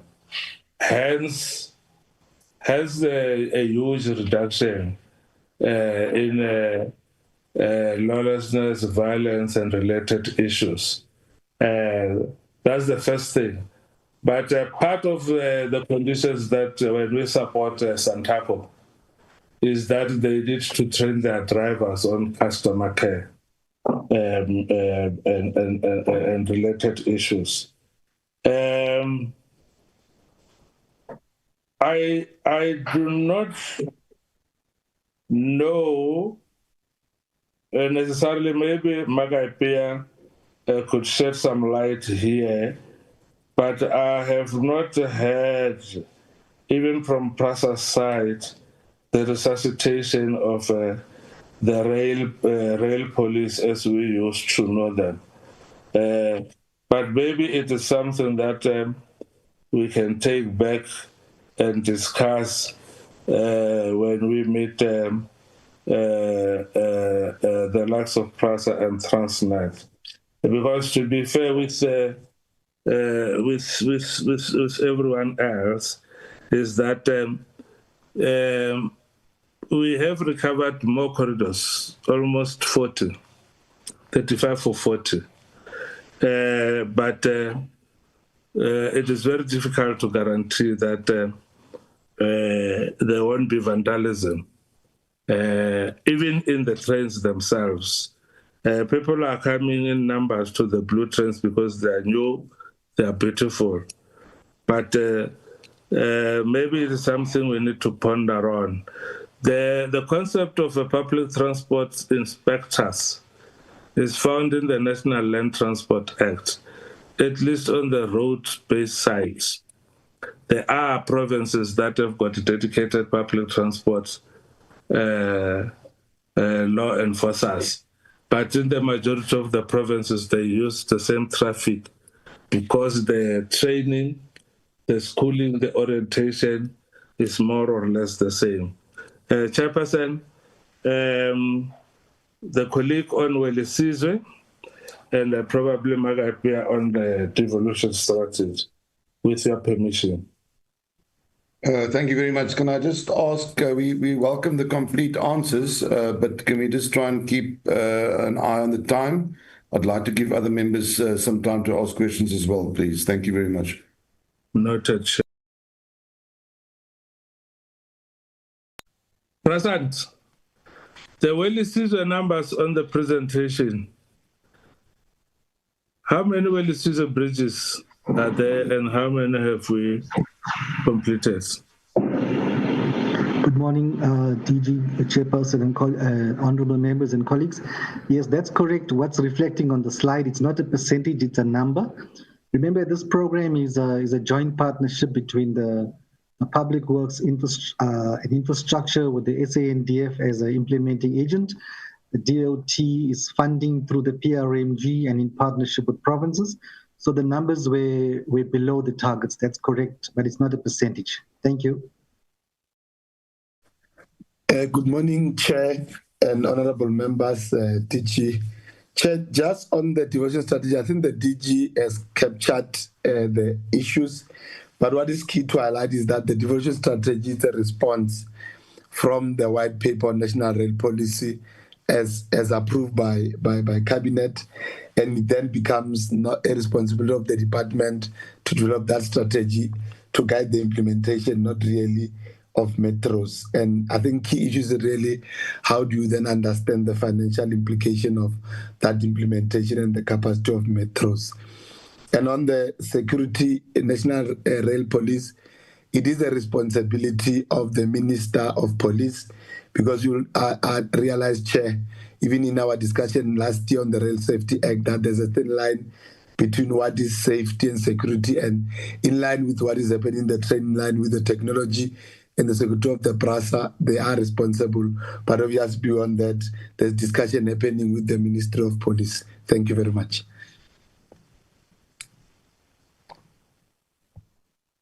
Thank you, Chair. We've dealt with all of them. Thank you. I just, sorry, my device has given me issues. I didn't hear the response to the devolution policy, the national devolution strategy. What is the reason for the current form being rejected? Chair, I indicated that the strategy itself is a response to the white paper on national rail policy. We did have a product that really didn't deal with the issues that DG raised, one being a clear understanding and painting of the implementation issues around the operating subsidy in line with the regions, and understanding the due diligence and the capacity of metros in terms of implementation, so that when we then do that implementation, you therefore don't collapse the system. So we are working in terms of looking at where this has been implemented in various countries to do international benchmarking with the capacity that we have to ensure that we can at least have a strategy that can be implemented. Thanks. Thank you. Can I just then maybe abuse my position as chair to follow up on that? When will that revised version, what was the timeline regarding the revised version? And will that revised version be made public for public comment before it goes back to Cabinet? So just the timeline, Chair. And will there be public comment on that?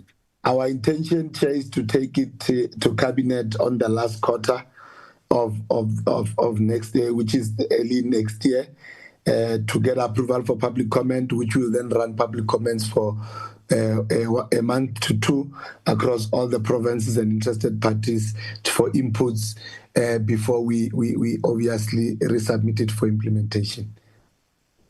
Thank you very much. Honourable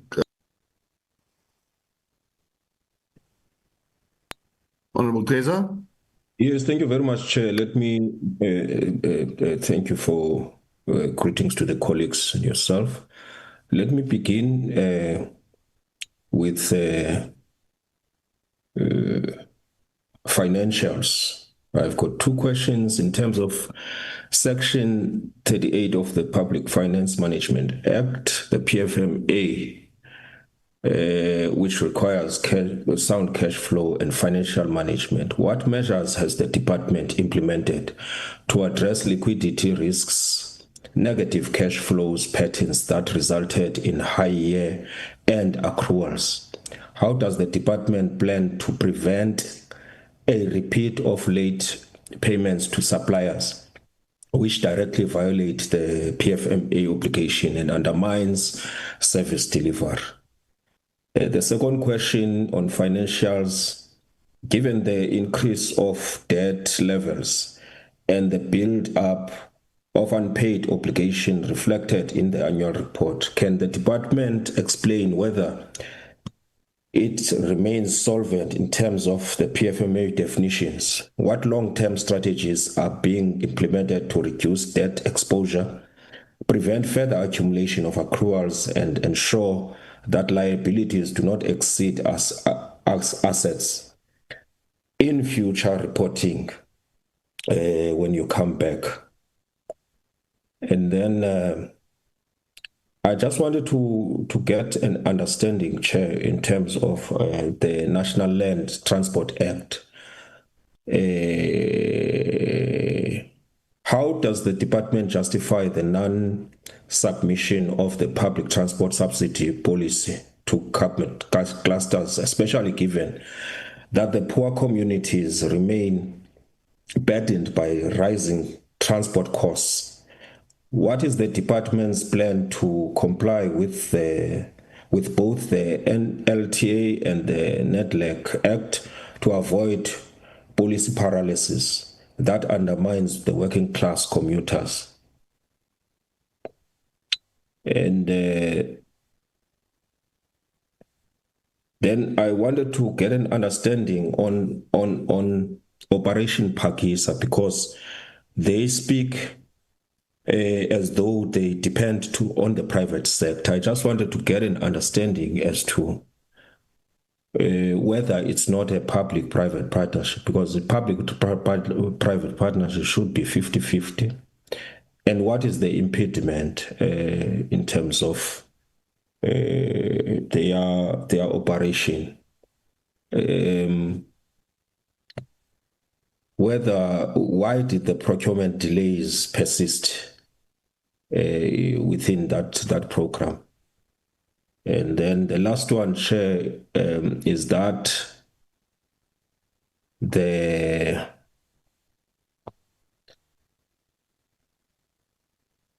that's the last one, just bear with me. The annual report itself confirms that the National Road Safety Strategy has been reviewed and that some provinces, such as Northern Cape, previously failed to fund the classification of road transport policing as a 24/7 service.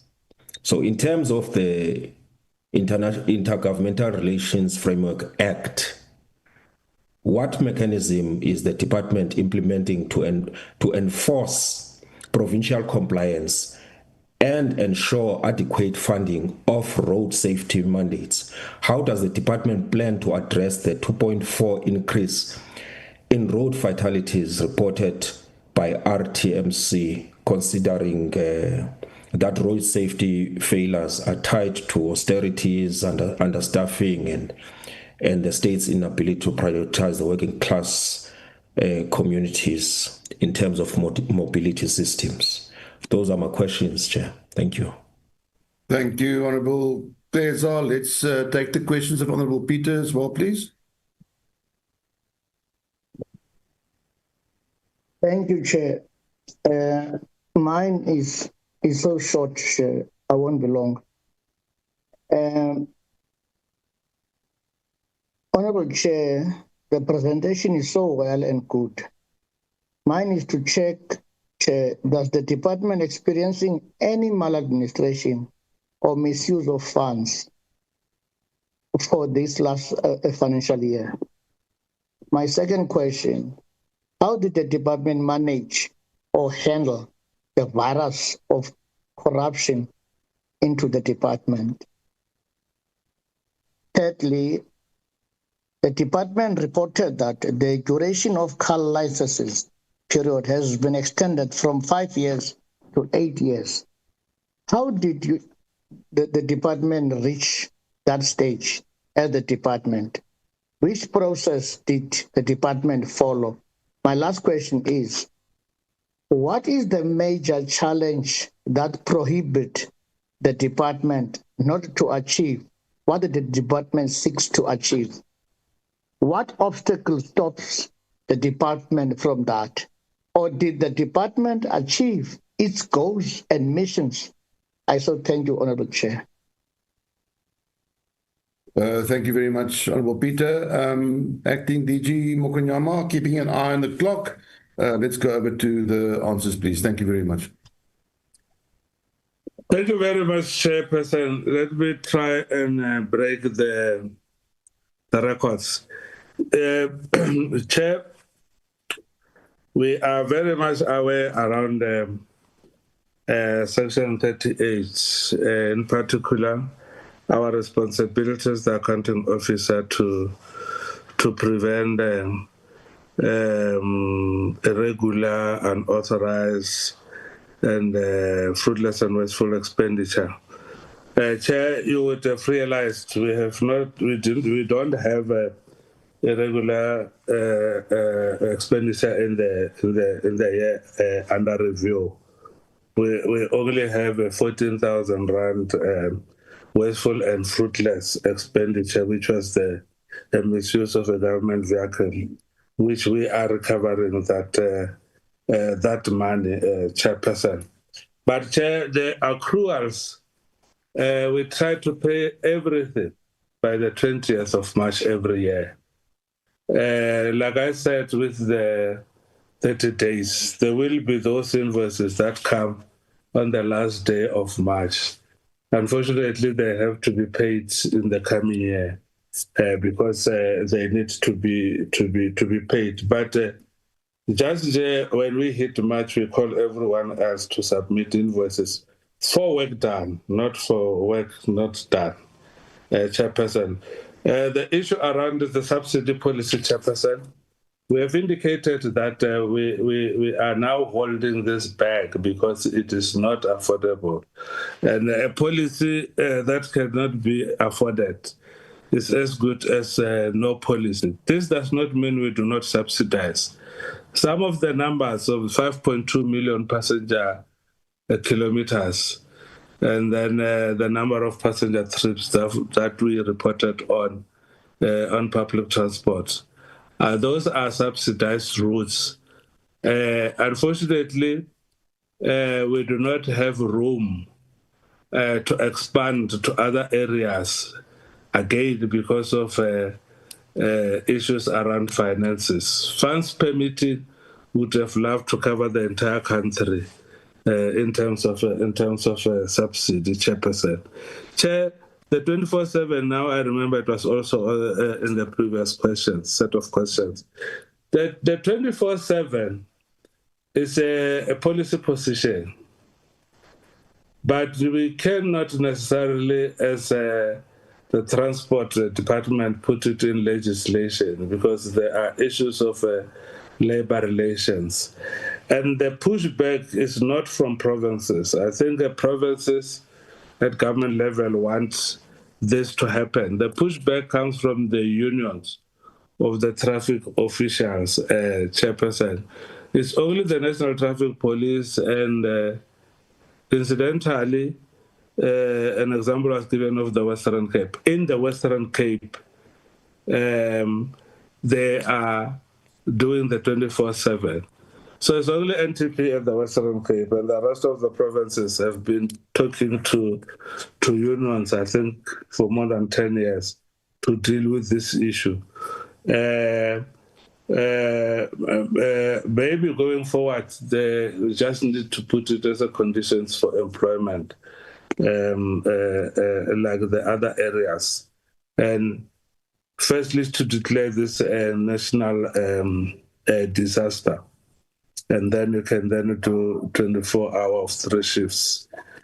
We have very few instances, if any, of maladministration and corruption. We finish our investigation within 30 days, but we do not have, we have not had in the department, we have not had serious issues related to corruption and fraud. We are getting feedback and stories around our entities. And one of the things that we are going to put in place is what we call an accountability framework, just so that we get early warning systems before things get bad at the entities. But the department has tried very hard to deal with this issue of maladministration and corruption. There really were no incidences to note. The 5 to 8 years was an exercise that happened almost 4 years ago through benchmarking with other countries. And then the compromise and our position was 8 years, because others were saying, no, you can't test me. And then when I say I know how to drive, you now go on and say you want to renew my license. So, and that's why we ended up with 8 years. We've just done a cost-benefit analysis. The public will benefit because they'll only come once in 8 years, no longer every 5 years. From the entity side, we'll have to see how we deal with the expected revenue, Chairperson. So those are the, and then the areas of non-achievement, I think, as we were presenting, but also in the presentation where we talk about corrective actions, and even in the annual report itself, we give reasons why we could not achieve whatever we did not achieve, and what are we going to do about them. Some of them, as I was reporting, Chairperson, we've already dealt with them, except for about 2 or 3, devolution strategy and the public transport policy. The rest are have already been processed in the first quarter. The delay was more around the public participation, Chairperson. Operation Pagisa TNPA delays. It is the procurement process within TNPA, which is a subsidiary of Transnet. Their own SCM processes delayed them a bit, Chair. And that is why we are saying, but we've since moved in terms of also issuing Section 79 permissions by the minister on a number of ports, rehabilitation, and so on. Thank you very much, Chairperson. That deals with the questions that were asked, almost all of them, including those of the CFO. Thank you, Acting DG. Let's start, Honorable Molokome. You don't have a hand function, but you indicated you wanted to ask some questions as well, please. Thank you, Chairperson, and good, is it still morning, to honorable members on the platform and everyone. Chair, my questions Honorable Molokome, I'm sorry to interrupt you. Just maybe put your video off, because it says that your bandwidth is quite low. So you might be more audible if your video is off. Thank you. Okay. Thank you, Chair. Am I audible now? Yes, you are. Thank you very much. No, thank you, Chair. I have quite a few questions to raise. One, Chair, let me start by appreciating the presentation by the department chair, and The first question that I have is in terms of the Uber and Bolt and also the safety of our people, because we often get to see on social media and also read about the issue of safety, where we get our people kidnapped and lots of stories around that. I just want to check, how will the department make sure that the safety of this Uber and Bolt operations is going to be met? And also, you know that this transport industry is run by the foreign nationals. So how are you going to manage that?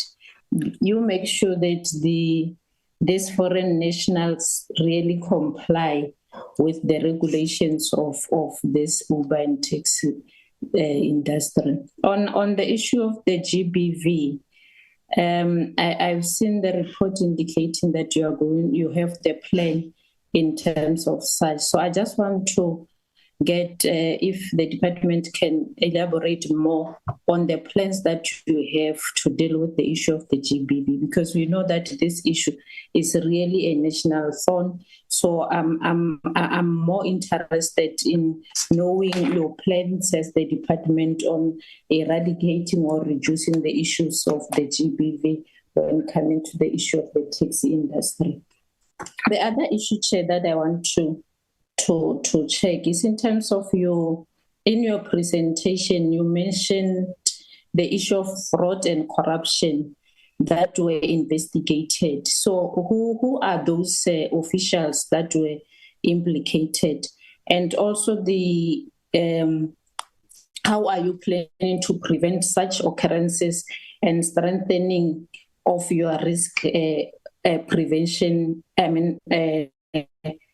preventative measures in terms of dealing with the issue of this corruption in your department? The other issue, Chair, that I want to ask is about the Polokwane Gateway Airport, that we all know that there are some challenges there. In most cases, flights are cancelled due to some issues that I'm not even sure of. So I just want to check what are the measures and how are you going to intervene in terms of assisting the provincial government when coming to that, because you said you're going to improve the services there, you are going to assist them in terms of the challenges that they are having. So I just want to check those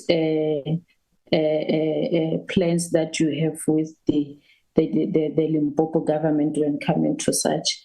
So, Chair, let me just pause there, but I had a lot of questions, but let me just pause there. Thank you very much for the opportunity.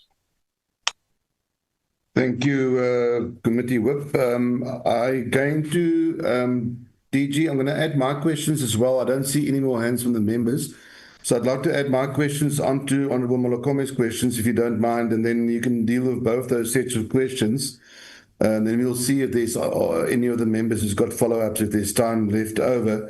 I've been covered by Honourable Molokome with regards to the fraud and corruption cases that you reported, that you've investigated 100%. I just wanted to also follow up with regards to the consequence management. Has there been any financial recovery in terms of those investigations, and has anybody been charged?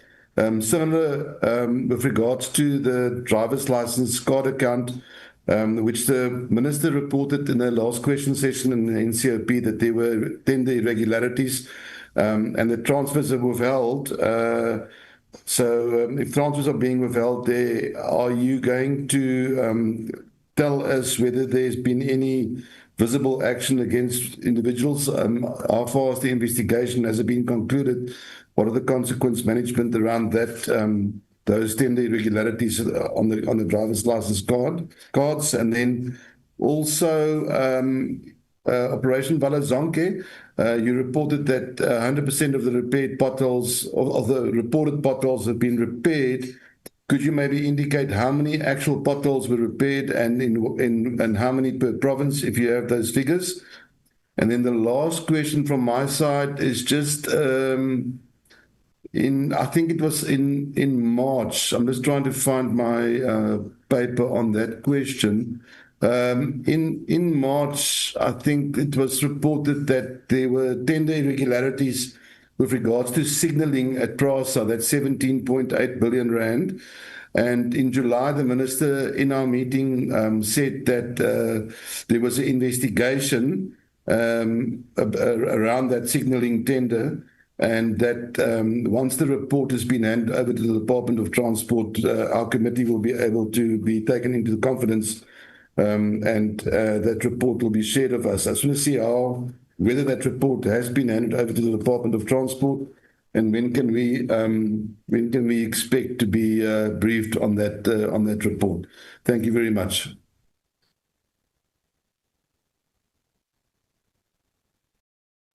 Thank you very much, Honorable Chairperson and honorable members. Chair, one of the significant things that we are doing in the Uber and Bolt is that anybody who carries people forward should be licensed, should have a permit. So they all should have permits and or operating license.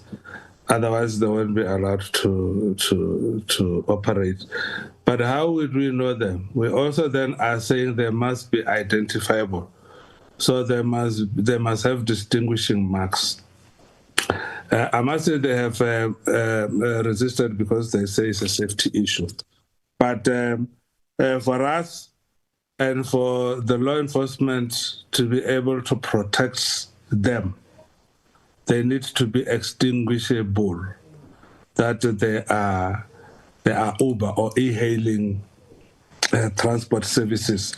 So that is the major safety issue that we are implementing. The issue of the drivers, I think, is an employee relations, and in the main, those are the people then who apply to Uber and make sure that they get the app installed. And then the last feature is that the app itself should be able to be tracked. So if you have called for Uber, you can be able to share your location with somebody, whether family or whoever, so that they can trace, that they should be able to trace your movement, and it should be in working order, that app. And when it is switched off, you should also send a notification. So those are the safety features in that regard. GBV, we have sessions with, in particular, Santaco on a regular basis, and then we have told them that this is a sponsored indicator coming from government via DPWPD. So we need to monitor how we're dealing with the awareness campaigns. And as you can see, I think even the last weekend they had a prayer meeting. Among the other things, they were dealing with matters of a GBV. But we monitor their behavior, as opposed to in the department. We then actively deal with this issue of GBVF. Fraud and corruption, Chair. What we are saying is that the matters that were reported to the forensic investigations have all been handled. So there could be at different stages of the process, but they have all been attended to. Now, in the majority of these cases, it's almost in the IPTNs, which happens in the municipalities. But because we then are providing them grant, we then do as we suspect or a whistleblower coming in, we then follow up. The biggest dilemma, and probably I think the committee should note this, it might even assist with when we do oversight, when you do oversight work, Honorable Chair, is that it will point to irregularities by officials of the municipality. And unfortunately, at national, we don't have authority to discipline the officials of a municipality. The best we can do is to withhold funding. But what we then do, when the report is finalized, we send it to the municipality. And the municipality should be the one to act. We have sent reports to Mangaung and Rustenburg. We always get feedback of saying no funds to pursue legal action and so on and so on. So there are this kind of protection that unfortunately happens, and gatekeeping that happens there. But we can share we will share with the colleague because we normally do not mention names in the presentation and the report, but we can share the list of fraud and corruption cases. It's not a long list, and then the committee can then have an appreciation of who and what. In the department, some of the deaths that have been raised on no-shows and abuse of petrol cards, that's where we are collecting or recovering money from the officials. That 14,000 is a point in case around abuse of vehicles, and then there is a matter around travel, excessive kilometers and so on. Those are underway. Polokwane Gateway, Chair, Polokwane Gateway is owned by the province. It's not an AXA airport. I think AXA did make attempts to go one and assist, but the province decided to keep and manage it with them. Now, the airport is the one that attracts operators, aircraft operators. And in the case of Polokwane, Airlink had an interest.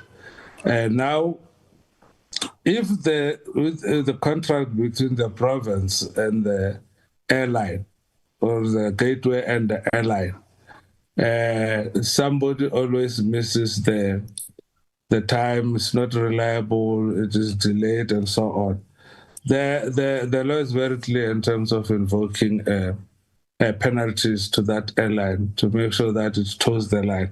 Our responsibility is at the tower there through ATNS personnel to guide the aeroplane to land and take off. What I spoke about in terms of flight procedures is basically the design of the routes in the skies going into Polokwane. But that does not mean that an aeroplane cannot get out of Johannesburg and land in Polokwane. In actual fact, Chairperson, air traffic controllers in Johannesburg can and should be able to land flights in Polokwane. So the delays are supposed to be checked in terms of the contract between the province and the airline itself. Chair, consequence management, we should, and I think the colleagues from the internal audit, if they're in the meeting, if they are not, my office is in the meeting, we will definitely share with you the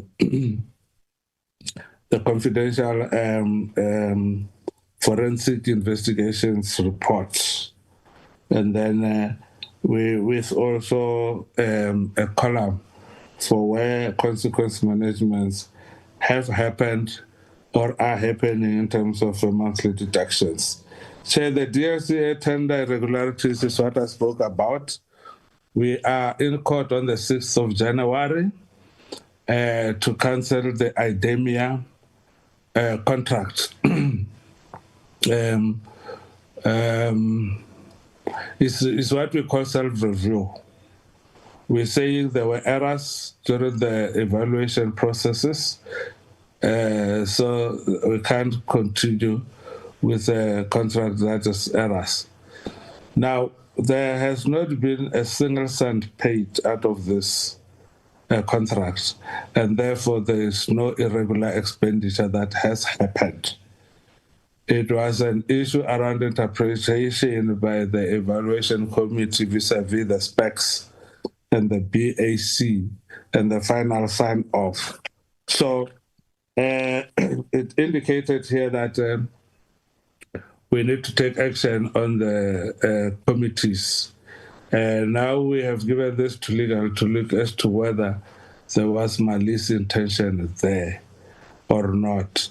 But there's no irregular expenditure to talk about because the services have not commenced.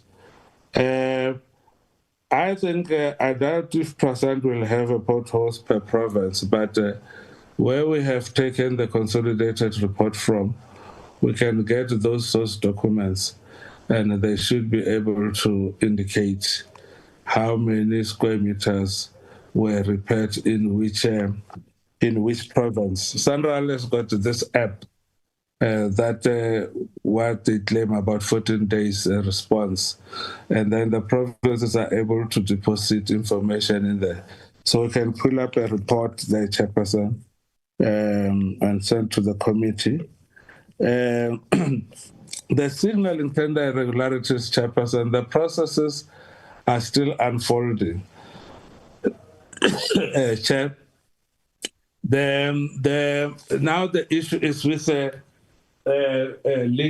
our legal to interpret and advise on how we go forward with this thing. But you should know, Chairperson, among others, this is the matter that has attracted the works, the police, and they are busy with their investigations. But we shall regroup. I've personally not seen the report because it is the board's report, Chairperson. But we can take the message to the board that the committee has an interest in it, and also to the Honorable Minister. Thank you very much, Chairperson. Thank you, Acting DG. That'll be much appreciated. Honourable members, are there any follow-ups, quick follow-ups on the questions that you've already asked? Just for clarity, we do have a few minutes spare. I see your hand, Honourable Keza. No, thank you very much, Chair. I didn't see the which slide spoke to the increase of the breakdown, which province recorded the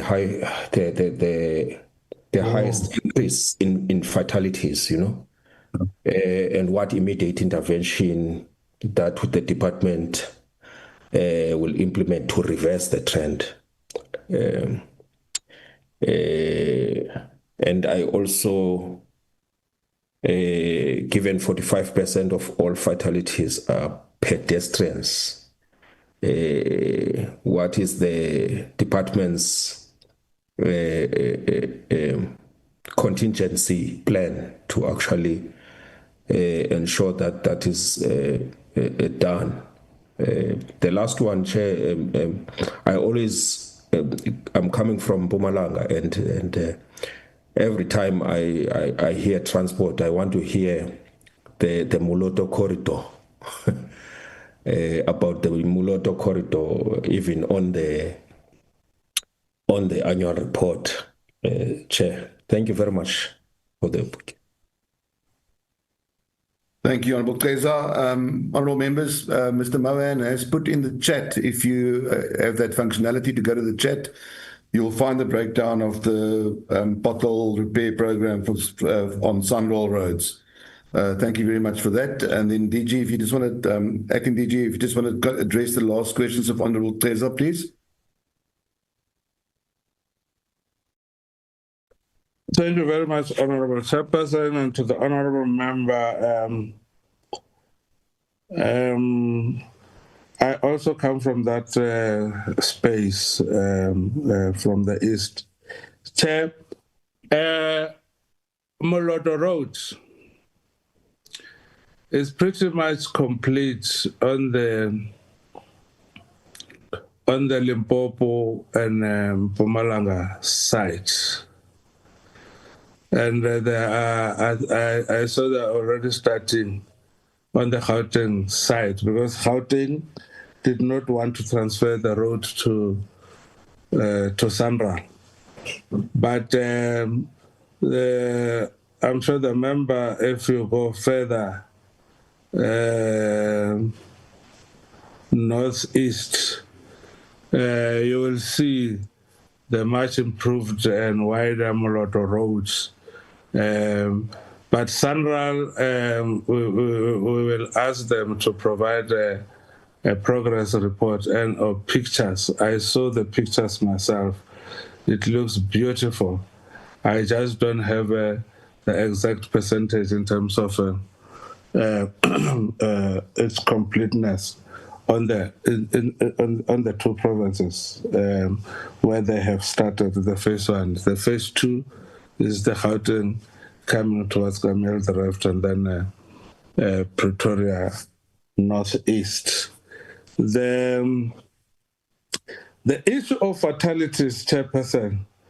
Incidentally, we were at the portfolio committee yesterday reporting on the road safety plan for the festive seasons, Chair. We have the statistics here, Chairperson, in terms of the festive season.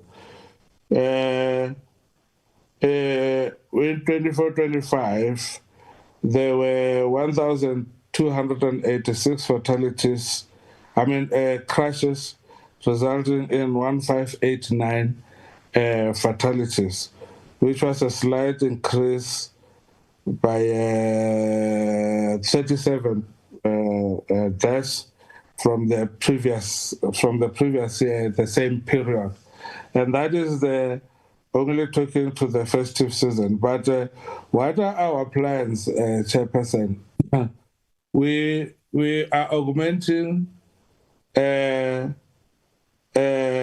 provincial traffic law enforcement by 800 of the National Traffic Police. And we are targeting the known hotspots, Moloto Road being one, N1, M1, N3, R71, R80, in Limpopo, R37 around Begersfort, and then N6 through Free State to the Eastern Cape.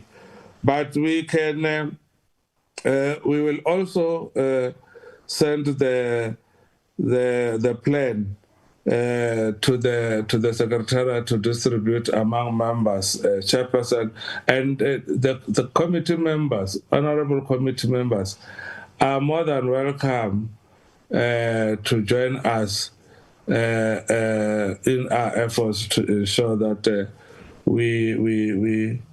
we talk as a collective, and when we tell people driver behavior and pedestrians are recorded the highest numbers, and the accidents for obvious reasons happens at night and over weekends.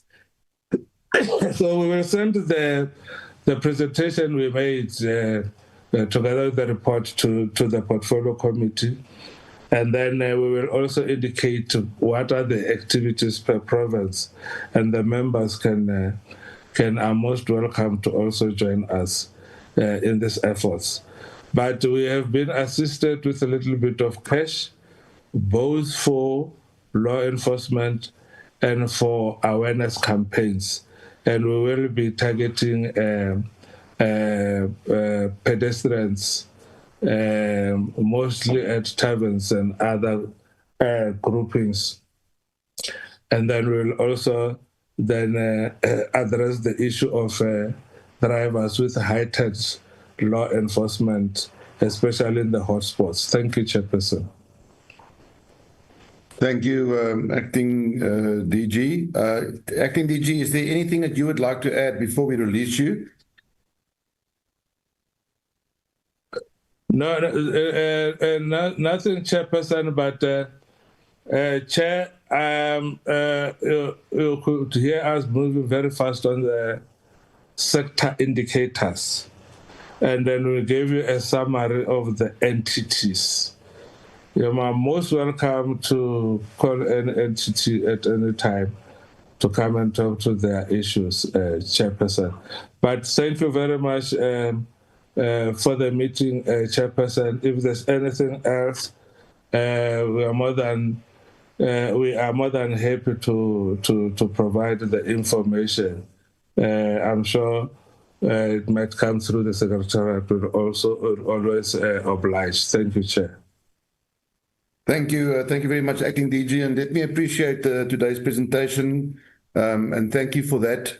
We as a committee did our oversight towards the end of October, and we managed to get to AXA and SAA and AT&S. We also managed to visit the Gibela factory where they manufacture those EMUs, and we were very impressed with what we saw. There's lots of work to be done, but there's also lots of green shoots. The Department of Transport is the backbone of the South African economy. There's no two ways about it. Whatever needs to be achieved in our economy to grow jobs and to grow the economy will be achieved through effective, efficient, and safe transport. So we as a committee will definitely keep on doing our oversight with diligence, but we also support you, and we thank you for all the efforts that you are putting into to turn our economy around. So with that, I'd like to say thank you very much once again. You are now welcome to leave with your members. I just want to ask the members of our committee to stay behind while we just approve some minutes of previous meetings. Thank you very much, Acting DG, and goodbye to you. Thank you, Chair. Bye. Honourable members, thank you very much. We have some minutes of the previous meeting. It's now been flighted. Those minutes have also been circulated to you. It was the minutes of the 11th of November, which was held virtually. It was with the Department of Public Works and Infrastructure on the findings and recommendations of the investigation conducted by PricewaterhouseCoopers into the pressure swing absorption oxygen plant tender awarded by the IDT. Can we just scroll down to attendance? Just have a look there, make sure that your name is there if you attended, and that your name appears under apologies if you were not able to attend. Thank you, H.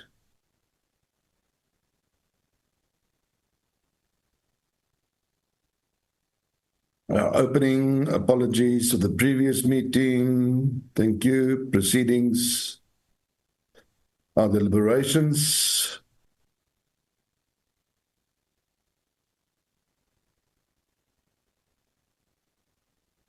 Thank you, H.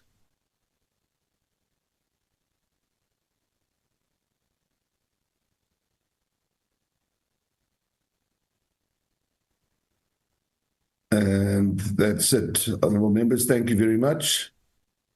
Could I get a proposer for these minutes as a true reflection?